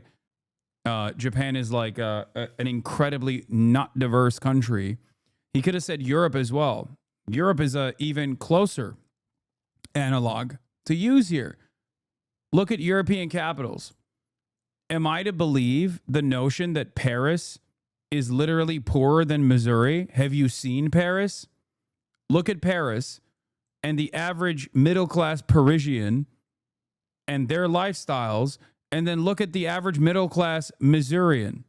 The reason why he used the example of Japan, on the other hand, and for the record, obviously, European capitals are experiencing the same kind of like diminished quality of life year over year due to, again, austerity economics and neoliberalism, unchecked neoliberalism. But the reality is that many of these European capitals, many of these European nations, technically on the GDP front, are poorer than Louisiana, for example. But you look at the quality of life in a European capital. If you look at the quality of life in a European capital and then compare it to the quality of life for the average person living in Louisiana, you realize that GDP doesn't matter at all. Okay? It's just numbers on a board that make you feel. Numbers on a board that make you feel like things are good. Why didn't he use Norway example? The reason why he doesn't use Norway either is because it's European and gay and woke. Japan is far away and not gay, nor is it woke. That's the reason why he's using Japan as an example. Especially on the notion of GDP. They say the Japanese GDP is stagnant. And, Japanese GDP is terrible.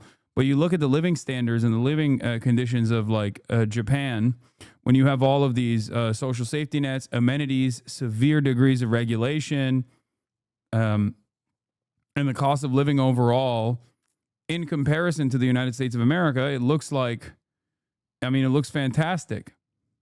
Japan's problems unironically stem from something that Tucker Carlson wants to do here in the United States of America, which is xenophobic ethno-nationalist policies. Ironically enough, Japan is suffering as a direct consequence of not having any sort of immigration, not offering any sort of not offering any sort of citizenship to people outside of Japan, because it is one of the only examples that we can point to that is as close that closely resembles an ethno-state, with its own internal genocide as well, its own external colonial ambitions, and up until World War II. But anyway, up until this point, Tucker Carlson brings up incredible points. But you will see why he is an indecent, right-wing, nefarious propagandist. Let's take a look. Try to have 3 kids. You're not going to have 3 kids there. You can't. Nobody wants to raise their kids in that neighborhood. Nobody wants to raise their kids in an apartment. People do it because they have to. Nobody wants to. People want a little house, not some McMansion, just a little normal house. That is the actual American dream. And that is what is totally unattainable for young people. And so the only young people in general that you will ever meet who have houses are young people whose parents helped them. And God bless their parents. That's a perfectly great thing to do for your kids. But most people's parents can't afford to do that because they're already in debt from their pointless college degree. So that is a national emergency. And I know that there are certain cable channels that are spending all this time talking about, oh, they're about to elect a socialist in New York City, which obviously I'm opposed to it. Yeah, here, look at what He's not even a real socialist. He's like a trainee vax, rich kid liberal guy. Mom Donnie. He's a fake leftist, but whatever. Why do you think that's happening? One of the reasons Mom Donnie it's happening is because normal people with normal... I like that he also hit him with a fake leftist, by the way. Like, who's the real leftist, Tucker? Are you a leftist then?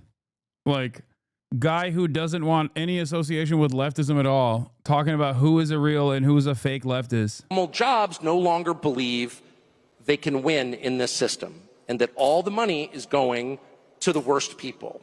And no one even stops to ask, what the hell is going on? How did Bill Ackman get so rich? I mean, I know he went on CNBC and talked down Herbalife. Bet against companies by driving down their stock prices. That's what he's been accused of. I'm not accused. Japan is not suffering due to a lack of immigration. No, yes, it can be held with immigration, but the actual problem stems from it being a demoralizing capitalist hellscape. Oh my God. Every country is a demoralizing capitalist hellscape. Okay? Every single country is. And yes, that is a major problem, both in Japan, both in South Korea, both in many of the European capitals that we were talking about. But beyond that, there is no quote unquote solution to if you consider this a problem to begin with, the aging population. And which, by the way, it is a problem. Like, an aging population is a problem because our entire economy and our entire existence revolves around being productive. And after a certain age, you cannot be productive. You can't do labor. Okay? So yeah, it is a problem.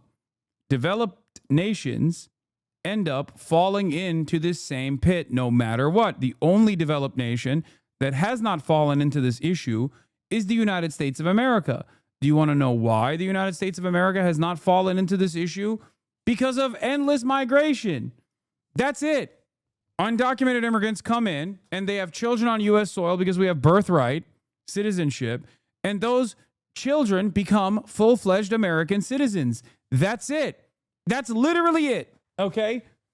It's not an accident that America is one of the only countries on the planet that is a developed nation that does not have issues with population growth, with having an increasingly aging population. That's it. Every time you bring this up, I really hate this argument. We don't need every country to have endless population growth. Endless growth is the deep root of the problem. We can't all live in McMansions and an F-150. Stagnation needs to happen. Oh my God, dude. Who is going to keep the engine going? Like, capitalism or socialism, doesn't matter. You need to have working hands that control the widgets, if not develop the widgets at the widget factory. Okay? That's it. Like, what are we talking about? What are we going to do?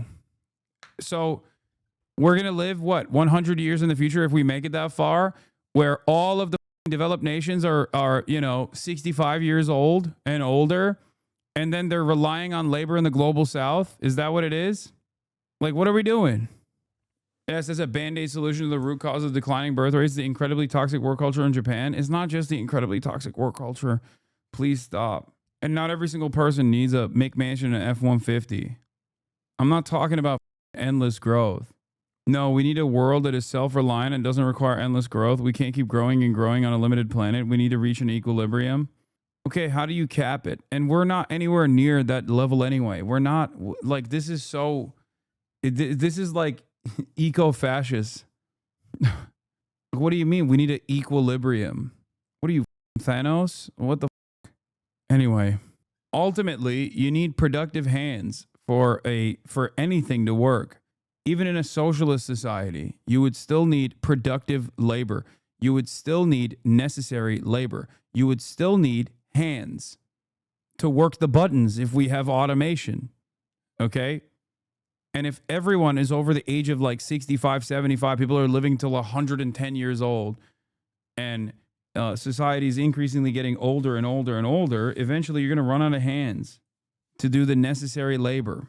And unless you have this like weird servile state that we keep at bay and refuse to develop so they can steadily maintain a new crop of young, productive hands to do the necessary labor for survival, and that comes from the global south, while we stay trapped in our ivory towers in developed nations around the world, there's still definitely a need for it's still definitely a problem in the interim and in the long term for societies to age out completely. And you absolutely do get that through less developed and countries that don't have the same birth rate issues. Like, sure, you're not wrong, but we're quite obviously far beyond what the planet can sustain. I don't think so. That's not true. Weirdly enough, a lot of these takes I feel like resemble eco-fascist sentiment. Maybe I'm misunderstanding chatters. Anyway, let's using him here because sue me if I do. I'm just suggesting others believe that might have happened. He's already threatened to sue me for saying that. But there are plenty of people who do that. And I'm not saying even that it should be illegal. What I'm saying is that our leadership class should say something about it and should assign a moral value to it. And if you're getting rich by loaning money to people at incredibly high interest rates, that's something you're going to have to talk to God about. That is not good. That is not virtuous. That's disgusting. And the fact that nobody feels free to say that, nobody feels like you can just say like 30% on a credit card? Why is anybody paying a credit card bill? I said to somebody recently, I feel like I'm very moderate and sensible and... Yeah, so we had this take. There was also Epstein running for an intelligence operation, as we were talking about. And then here's the most insane line that he had about immigration. Tucker Carlson was asked if immigrant farm workers should get amnesty. He replied, "That's the most grotesque thing I've ever heard." Okay, your mom does too. Any questions? Yes, sir. What do I think about amnesty for farm workers? I think it's the most grotesque thing I've ever heard. Are you joking? Amnesty for farm workers? We have like 60 million illegal aliens in the country. 60 million.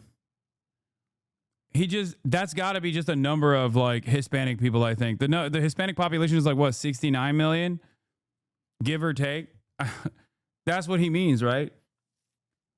60 million, dude? Yeah. Or 65 million is the number of the Hispanic population on U.S. soil. Maybe he's just saying like 4 of those or 5 of those 65 million are like white Hispanics so they can stay, like from Spain. The country bears no resemblance to the country I grew up in, and it's not better, it's worse. Yell at Tucker. So I'm not going to sit for another lecture from anybody telling me we need to import more people to write code or pick grapes or any other task. Period. It hasn't worked. The country hasn't gotten richer. It hasn't become more unified. Those words should... I mean, this is the honest conclusion of Trump's anti-immigrant agenda. Because what's the difference between an undocumented non-citizen and a documented one? It's paperwork. And if undocumented migrants are not responsible for the crimes that Trump claims they're committing, then what is the real reason why you want to deport them? What is the real reason? If they're just contributors to the U.S. economy, just like you and me, if they're even more meaningful, in some instances, more meaningful contributors to the U.S. economy, to agricultural output, then what is the one thing that you are seeing that is different about them than someone like yourself, someone like Tucker Carlson? It is the color of their skin. Like, that is the major difference. They're black and brown. Tucker Carlson considers them to be inferior. Burn on the tongue of anyone who utters them. How dare you talk like that? Amnesty. How about deportation? What about that? I mean, look, and let me just say, people say all kinds of things. It doesn't mean it's happening. But I think it's worth being a little paranoid about it. I mean, I think everyone in this room is paranoid.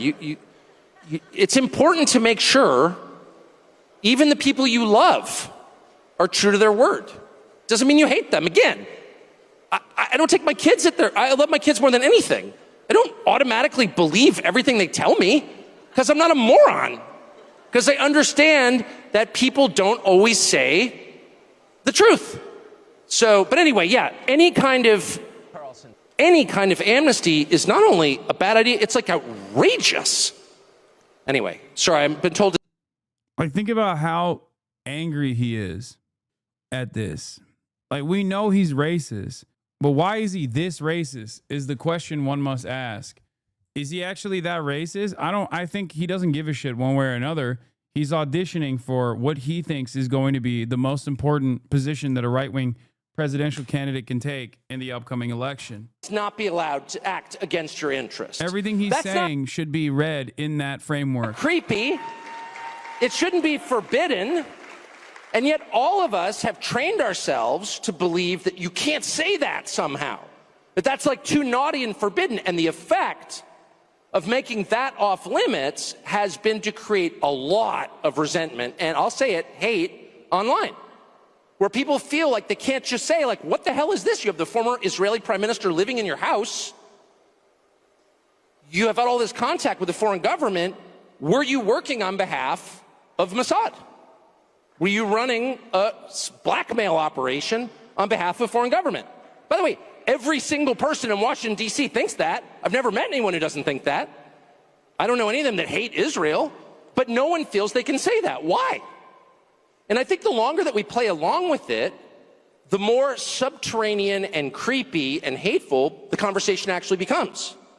So I think it's better just to say it right out loud. Did this happen? And of course, that question has been asked to the government of Israel, and their answer is, we're not going to tell you. And I think our answer should be, no. As long as we're sending you money, if you were committing crimes on our soil, we have an absolute right to know, did you do this or not? And yet everybody has been so brainwashed into thinking that's somehow an expression of hate or bigotry, when it's not. It's a baseline question that every U.S. citizen has a right to an answer on. What the hell was this? It's deeper than Epstein. Epstein is a symbol of who governs us, right? Do you govern us? You don't govern us. No chance the American people govern us. You just won. They tried to have the third coup. Kennedy first, Nixon second, Trump third. They stole the 2020 election after stopping it only because you guys said, go yourself. We're going to bring him back. Right? We're going to bring him back. He's back. But are we in control? We're not in control. Why are we not in control? Why are we not in control? Because the deep state runs the deal, and they're laughing at us right now. Yep. Look at young Americans. Remember what I told you about Americans and their association with Israel. Not every single one of these people arrived at this conclusion because they read the wrong books and developed anti-Semitic opinions. You need to understand it's because of Israel, and it's because of how Israel and Israel-backed candidates want to suppress American speech. Okay? Americans are somewhat selfish people. They are only invested in their own existence. When you're doing stuff over there, that's one thing. But when the stuff that you're doing over there requires an endless amount of money from us, and also on top of that, if you actually call in the question this allegiance, you get branded a pariah, and on top of that, you lose your job, or you get hit with like the only real type of cancel culture. Americans are going to be like, what the fuck are we doing? And it's not just the Democrats who feel this way. It's young Republicans as well. It is all Americans that recognize this reality. Why can I burn an American flag in my country, but I get a mark by my name if I burn Israel's? Like, how? I think that's an entirely fair question. It's totally outrageous. You got 65 million people here illegally, according to the administration, and the only ones who are deported are ones who criticize a foreign country. I don't understand it. It's driving people insane, actually, and it's making people angry in a bad way. People are so mad. I mean, I've never seen. Tucker Carlson is so funny because his argument here literally is deport every single person that is an immigrant. Okay. Deport every single person that is an immigrant, documented and not undocumented alike, or every single Hispanic person, documented, undocumented, natural born, doesn't matter. Okay. The 65 million number. It could be either. It could be, he could be referring to both documented and undocumented Hispanic population numbers, or he could mean all immigrants, like documented non-citizens as well. He could mean any number of different, he can mean any number of different realities. Having said that, when he says there's 65 million illegals, they're not undocumented. That's not true. However, the argument Tucker Carlson is making is kind of stupid and kind of funny because of how stupid it is, because he's saying, don't deport them because they've criticized Israel. Deport them because they're not white. Like, he's literally, if he's referencing like Hispanic people, he means like, don't deport them because they're critical to Israel. Deport them because they're Hispanic. Or if he's talking about all immigrants, don't deport them because they're critical to Israel. Deport them because they don't belong here. What's going on? That's why for him, it's like this argument about Israel and suppression of speech of Americans is simply a vehicle to deliver the nefarious agenda, which is to make America white. Like the rage online. And I get it. That's the worst part. I get it. People go crazy after a while if you totally ignore their concerns, if you call them names rather than answering their questions. At that FBI file, then she got caught by James O'Keefe on hidden. Like, this was the talk of the town at Turning Point USA. If I'm Charlie Kirk, I'm shitting my pants right now. Charlie Kirk is the administration's guy, right? He's the inside guy, and he's holding these events. And his job here is to basically try and keep the Trump boat from sinking. And every single media superstar that he has at the Turning Points conference is screaming about Israel and is screaming about the Epstein files, which is also somewhat connected to Israel as well.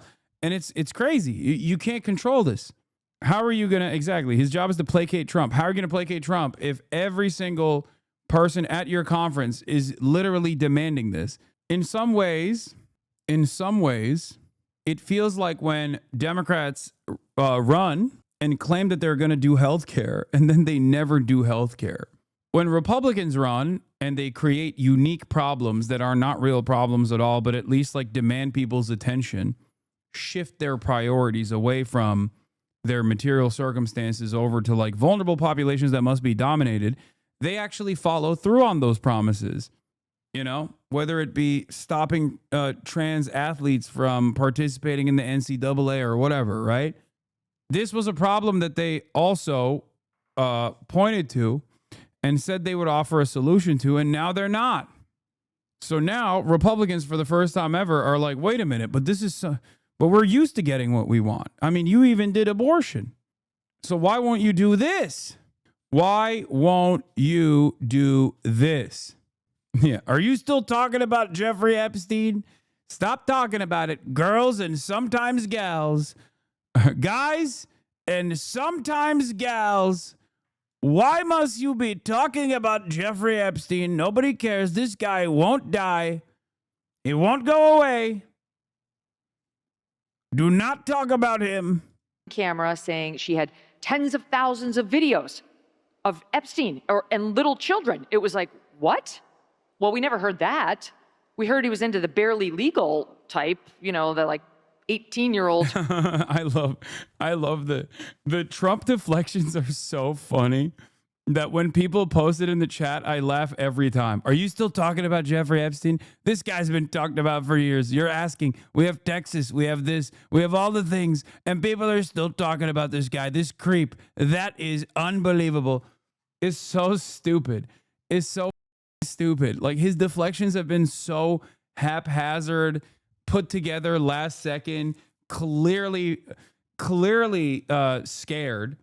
Like you can see the fear in the way that in the tone that he takes when talking about Jeffrey Epstein, that you're laughing. Trump's begging you to stop talking about Epstein and you're laughing. I said this already. I said this before, remember? When Trump is unique because he's the type of dude to talk about Jeffrey Epstein, right? Like that's what people like about him. That's what people like about Trump, is that he would just like he would just like weave in random shit, sometimes conspiracy theories and whatnot, into places where it didn't belong. That's what people liked about him. And now he's like, why are you talking about Jeffrey Epstein? It's like what you would expect from a Democrat. You know what I mean? Like the smarmy, smug, elitist, why do you care about this? You shouldn't care about this ass tone about an issue that things do care about. I could hear like Joe Biden saying that about healthcare. You know what I mean? Oh, come on, Jack, we're doing NATO. Why do you care about healthcare? You know what I mean? It's like that's not something you expect from Donald Trump. Donald Trump is the guy who is supposed to talk about Jeffrey Epstein. So now he's doing this.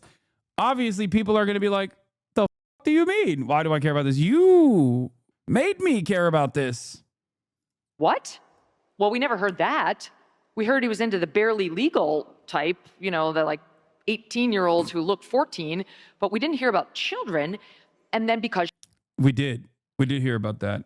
What the f*** are you talking about? She was caught once again shooting off her mouth inappropriately. Attorneys General of the United States normally say nothing. They say nothing. Merrick Garland had one press conference a year. Yes, nothing. Bill Barr, you couldn't get him to speak or say anything. What? They're criticizing Pam Bondi for speaking out of turn too much? Again, that's her position. Donald Trump hired these people because they're gay. Grade A yappers. Okay? That's why they were hired. G-A-Y. Grade A yappers. He hired them with the express purpose of yapping. He knew that they were yappers. That's why Pete Hegseth is the Secretary of Defense. Not because he can command, you know, millions of people under his employ, but because he can chirp. He's telegenic. He's loyal to Trump above all else, and he can talk. Even Eric Holder was less chatty than this. So she got caught on camera and she decided to cover up the James O'Keefe slip by then running to a real camera and being like, there are tens of thousands of videos of the children and I'm announcing it all. So once again, she didn't give that to the influencers. And then she slides it into this memo. So I have a dumb question. Maybe it's not dumb. So it's so she had doubled down on the videos. Is that correct, Megan? Yes, now she's tripled down. Epstein was not the perp in every one of those videos. I don't mean to say this like in a why are you talking about this way, but do you think like the 4 hours alone you've talked about this topic signals the Trump admin's goal of distracting from deportations has worked? I've talked about the deportations every single time and every single day, with the exception of today. Okay, if you think that this is the Epstein stuff is a distraction away from the deportations, you are out of your mind. As a matter of fact, Trump would never want anyone to talk about Epstein, and Trump would want everyone to be constantly talking about the deportations, because guess what? Deportations are for his base. The base, seemingly, or at least to their calculation, loves the deportations. They don't, but that's a different point. Also, I was just talking about the deportations when we were talking about Tucker Carlson's statements about 65 million immigrants and whatnot. Okay? So no, I've been in this chat longer than y'all chatters, and I work in labor organizing, broader social media too. I mean, no. Jeffrey Epstein is a major issue. And it's a major issue that is actually driving a wedge between Trump and his base, unlike any other issue. There have been plenty of other things that have taken place in this administration, and people have written extensively about like, oh, are the tariffs driving a wedge between Jeffrey, are the tariffs driving a wedge between Trump and the base or whatever? Like, no, not like this, okay? This is the single most, for his base, for the MAGA base, this is the single most important issue, okay? Because it's exactly the type of thing that the base understandably demands answers on that Trump can offer almost unilaterally. Do you see what I mean? We've seen literal Trump voters be like, Trump deported my wife, but I still don't think it was a bad decision to vote for him. But I've yet to see people convincingly talk about how, you know, Trump is a pedophile and probably associated with Jeffrey Epstein, but it's okay because he's our pedophile. That part has not happened yet. Okay. We have not gotten to that point yet. We might, some certainly will, but it's, I think, very important to see how Republican speakers identify this issue and try to communicate this issue. And it's important to see how the Republicans, whether the Republicans will take it or not. So far, they have yet to take the bait. Videos.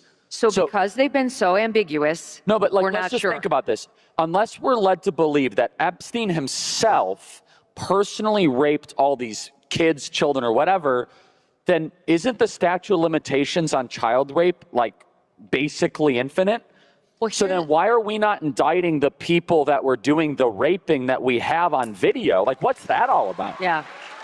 No, you know this better than I do. So Epstein's dead. He's met his hopefully eternal fire where he deserves in the pit of hell. But if it's true, the Attorney General of the United States said, just remind me, we have thousands of videos. She said that we've got thousands of videos showing child pornography. And she doubled down on that. So tripled. So you have to infer Jeffrey Epstein was not the only person involved in that. Well, no, let me tell you what I've gleaned, but since she's been so ambiguous, take it with a grain of salt, okay? She won't have a presser. She won't give an interview. She won't answer any hard questions. All we get is the unsigned paper memo, 2 pages to Axios, who won't ask any questions. So what I think she's saying is that she's found, allegedly, tens of thousands of screen grabs of child pornography. They call it child sexual abuse material now. It's C-SCAN.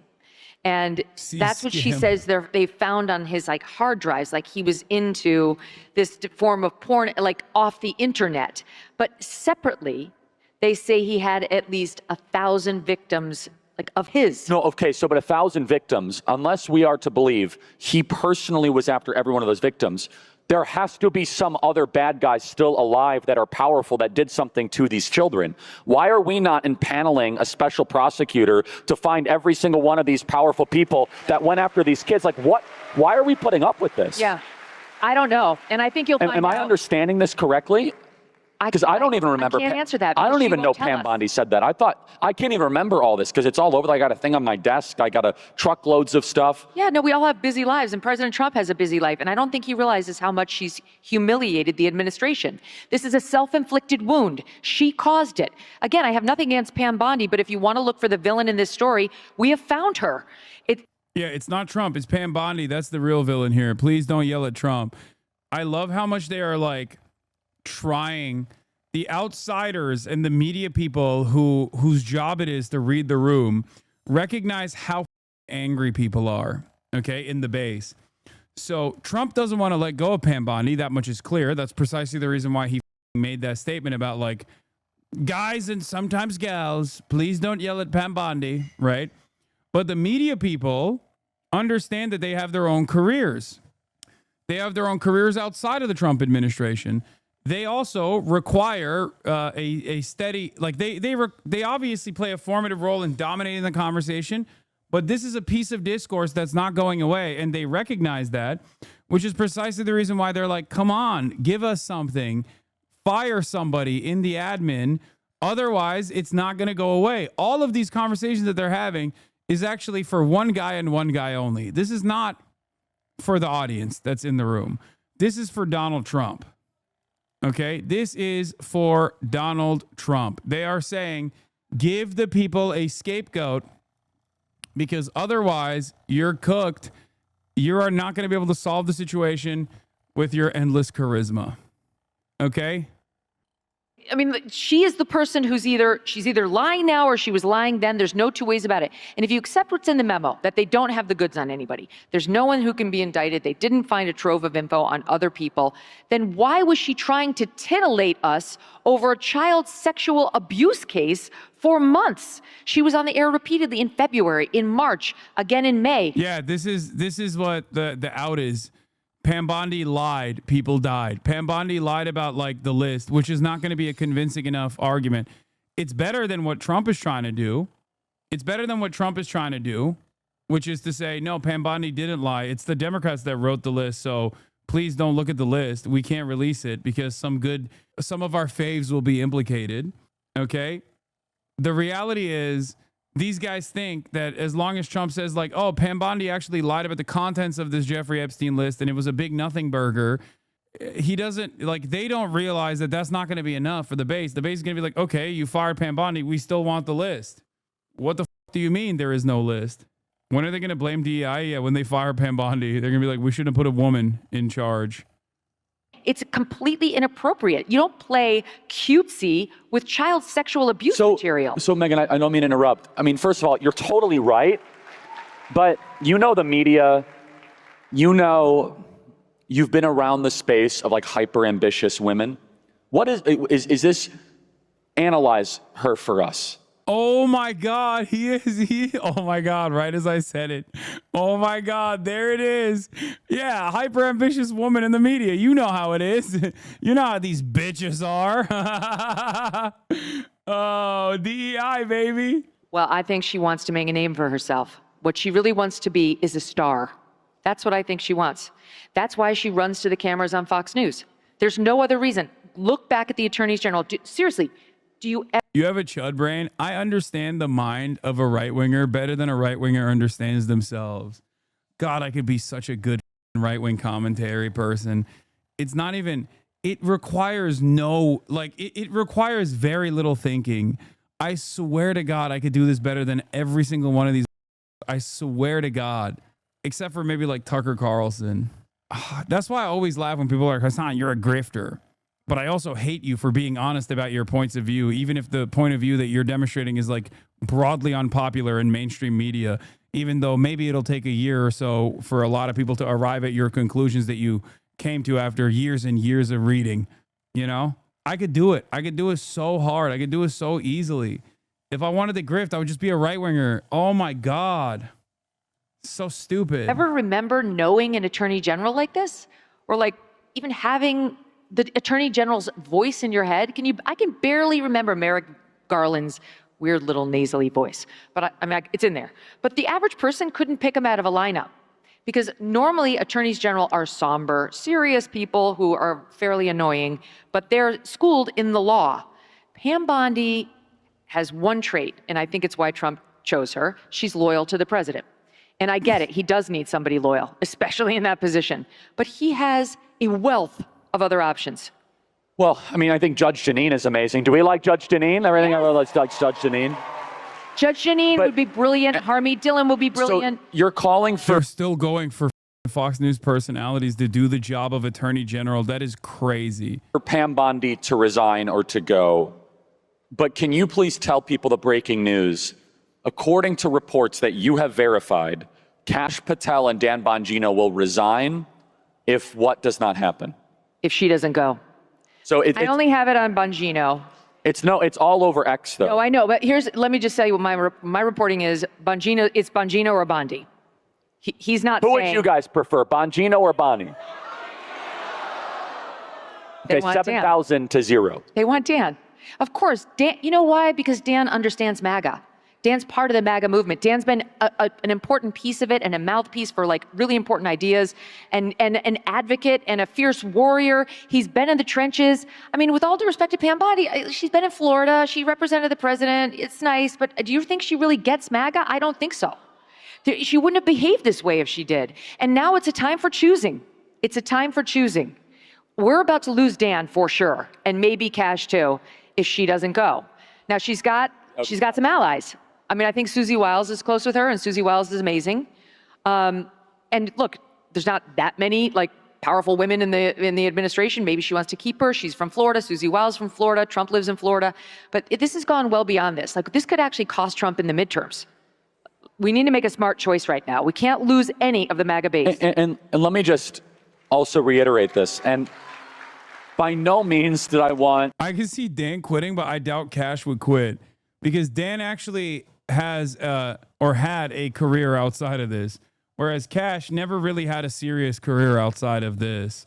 It's the funniest thing to be a guy who's like, I had a robust media career. I was getting unlimited Rumble bucks.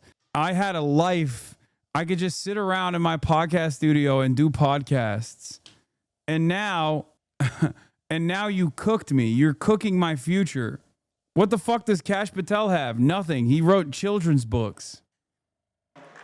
Our very big student action summit talk about Epstein, the entire, like, of all the things. I'm not like Epstein obsessed. Some people, their YouTube channel, it's all they talk about. Congresswoman Luna, thank you for all the work you've done on releasing the JFK files and trying to get the Epstein files released. A good friend of yours, Steve Bannon, who I'm also a huge fan of, did an interview with Jeffrey Epstein in 2019, and he recorded almost 15 hours of footage interviewing Jeffrey Epstein. There has never been an interview with Jeffrey Epstein publicly released, except some of the depositions and whatnot. Would you ask Steve Bannon to release this footage now? Because I think it's very relevant and might give us some insight into... Oh my God, cook the fucking Bannonites too. Oh, this is... Oh, dude, come on, chat. Being like, why do you care about this? Are you kidding me? It's such a glaringly obvious contradiction that even the fucking dumbest hogs, even the goddamn dumbest hogs are aware of. They're not even oblivious to it. It's so perfect. It's so beautiful. It's so Kino. Oh my God, this is inject this directly into my veins. I am mainlining this. This is straight up pure black tar heroin. Oh. To what Jeffrey Epstein's motivations are and whatnot. Well, I think you just asked him for us, right? That's actually the first time I'm hearing of that. But yeah, I'd be very interested in seeing that footage, and I think the American people would too.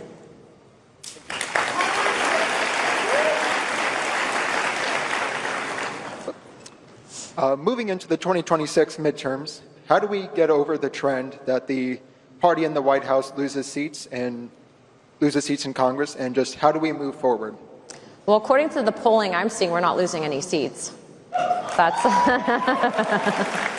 I think that's a historical record will reflect that. But again, I feel like 10% of us in Congress do 90% of the work. And so it's our whole goal and objective to push the party into codifying and getting off our bums and actually doing the right thing by maybe doing our jobs in Washington. And so if you guys can continue to help with that message, that would be great. After a series of historic Trump victories on 4th of July weekend, almost as like a spitting in your face insult to all of us, the Justice Department decided to crack this thing open and piss off the entire world. Concluded no further disclosure of material would be appropriate or warranted. Really? Well, Pam Bondi, everybody in the federal government right now, let me explain how this works. We, the American people, decide what's warranted. And if you've forgotten, that privilege of what is released and what is not lies with the American people. We have a voice, and throughout all history, when you fight that fight, it is a losing battle. Eventually, with enough people calling loud enough, we're gonna get what we want. Stop insulting us and saying that we want CP released on the internet. Stop insulting us saying that we're some type of mongoloid troglodytes that want predator material on the internet. No, we don't. What I want is a more full constellation of what the Jeffrey Epstein op was. They got bored with the R word. They're trying to hit different lines here. Why high-profile officials like Alex Acosta said he belongs to Intel, so let's give him a pass on sex trafficking with children, which is what they did. They gave him a pass to sex traffic with children. So who's they exactly? Somebody explain that to me? Are we paying taxes to a globalist predator cult? It should be like the lowest possible threshold for you as a government to confirm with the American people that we're not doing that. It's pretty basic. We're not perverts. They're the perverts. We're not goblins that want predator material. They're the people who did that. Stop covering up for them. And so in order to protect our own children and our own society and our own nation and our own sovereign, faith-based, God-centered nation, we're going to ensure that people who did that, and I'm sure it happened, people who did that are punished. Oh, and there are some voices on the right who are very excited about closing this chapter. That's also extra telling, right? Plenty of voices on the right that are like, oh, move along. Yep, nothing to see here. Oh, we agree. Yep, how could you? We agree. Now it's time to move on to more important things like funding of foreign wars. Shut up. You're such frauds. It's so hard to play the game anymore. You're such frauds. It's gonna get me off on a tangent that I don't want to go on, but there are a couple of voices that are too excited to close the chapter on Epstein. It's very curious. Predators will not be protected in our movement. That's going to be like part of the movement, like the core of the movement. We're not the ones who sex trafficked 300,000 children into our nation and lost them. That's the other side. They're going to have to defend it before God. We're going to be the people that go out and try and save them. Am I wrong? Any father knows. He's so bad at this. It's kind of remarkable how, like, Benny Johnson having a media career, Benny Johnson having a media career with like decent numbers too on his videos, proved the point that I was making before, which is that like it doesn't require much to be a right-wing commentary guy, man. Like, it does not make any fucking sense. He is such a charisma suck. AI thumbnails are the new thing, I guess. Yeah. A lot of the right-wing Twitter, included fucking Asmongold, is using these AI generated thumbnails now. It's like a telltale marker. And they pop off on Twitter.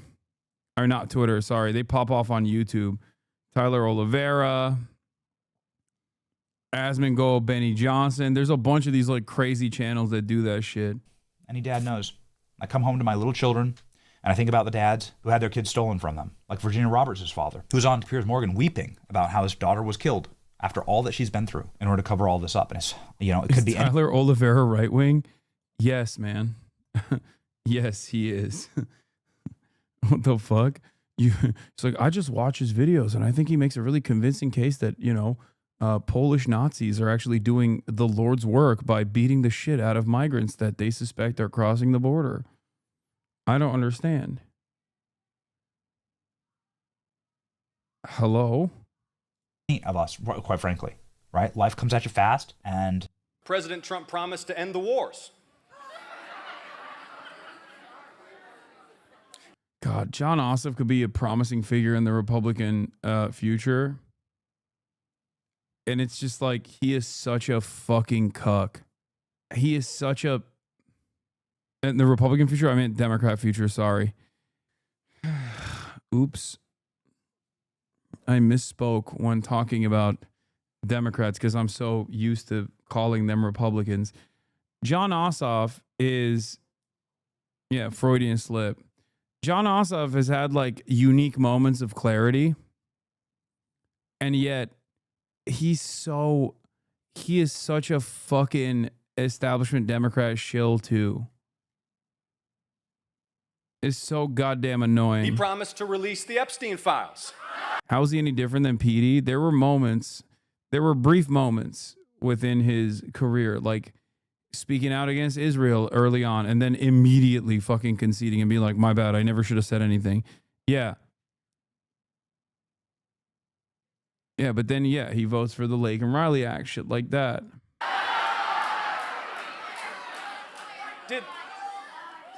Did anyone really think the sexual predator president who used to party with Jeffrey Epstein was going to release the Epstein files? Hasan Reaction is one of the best ones in the React channel.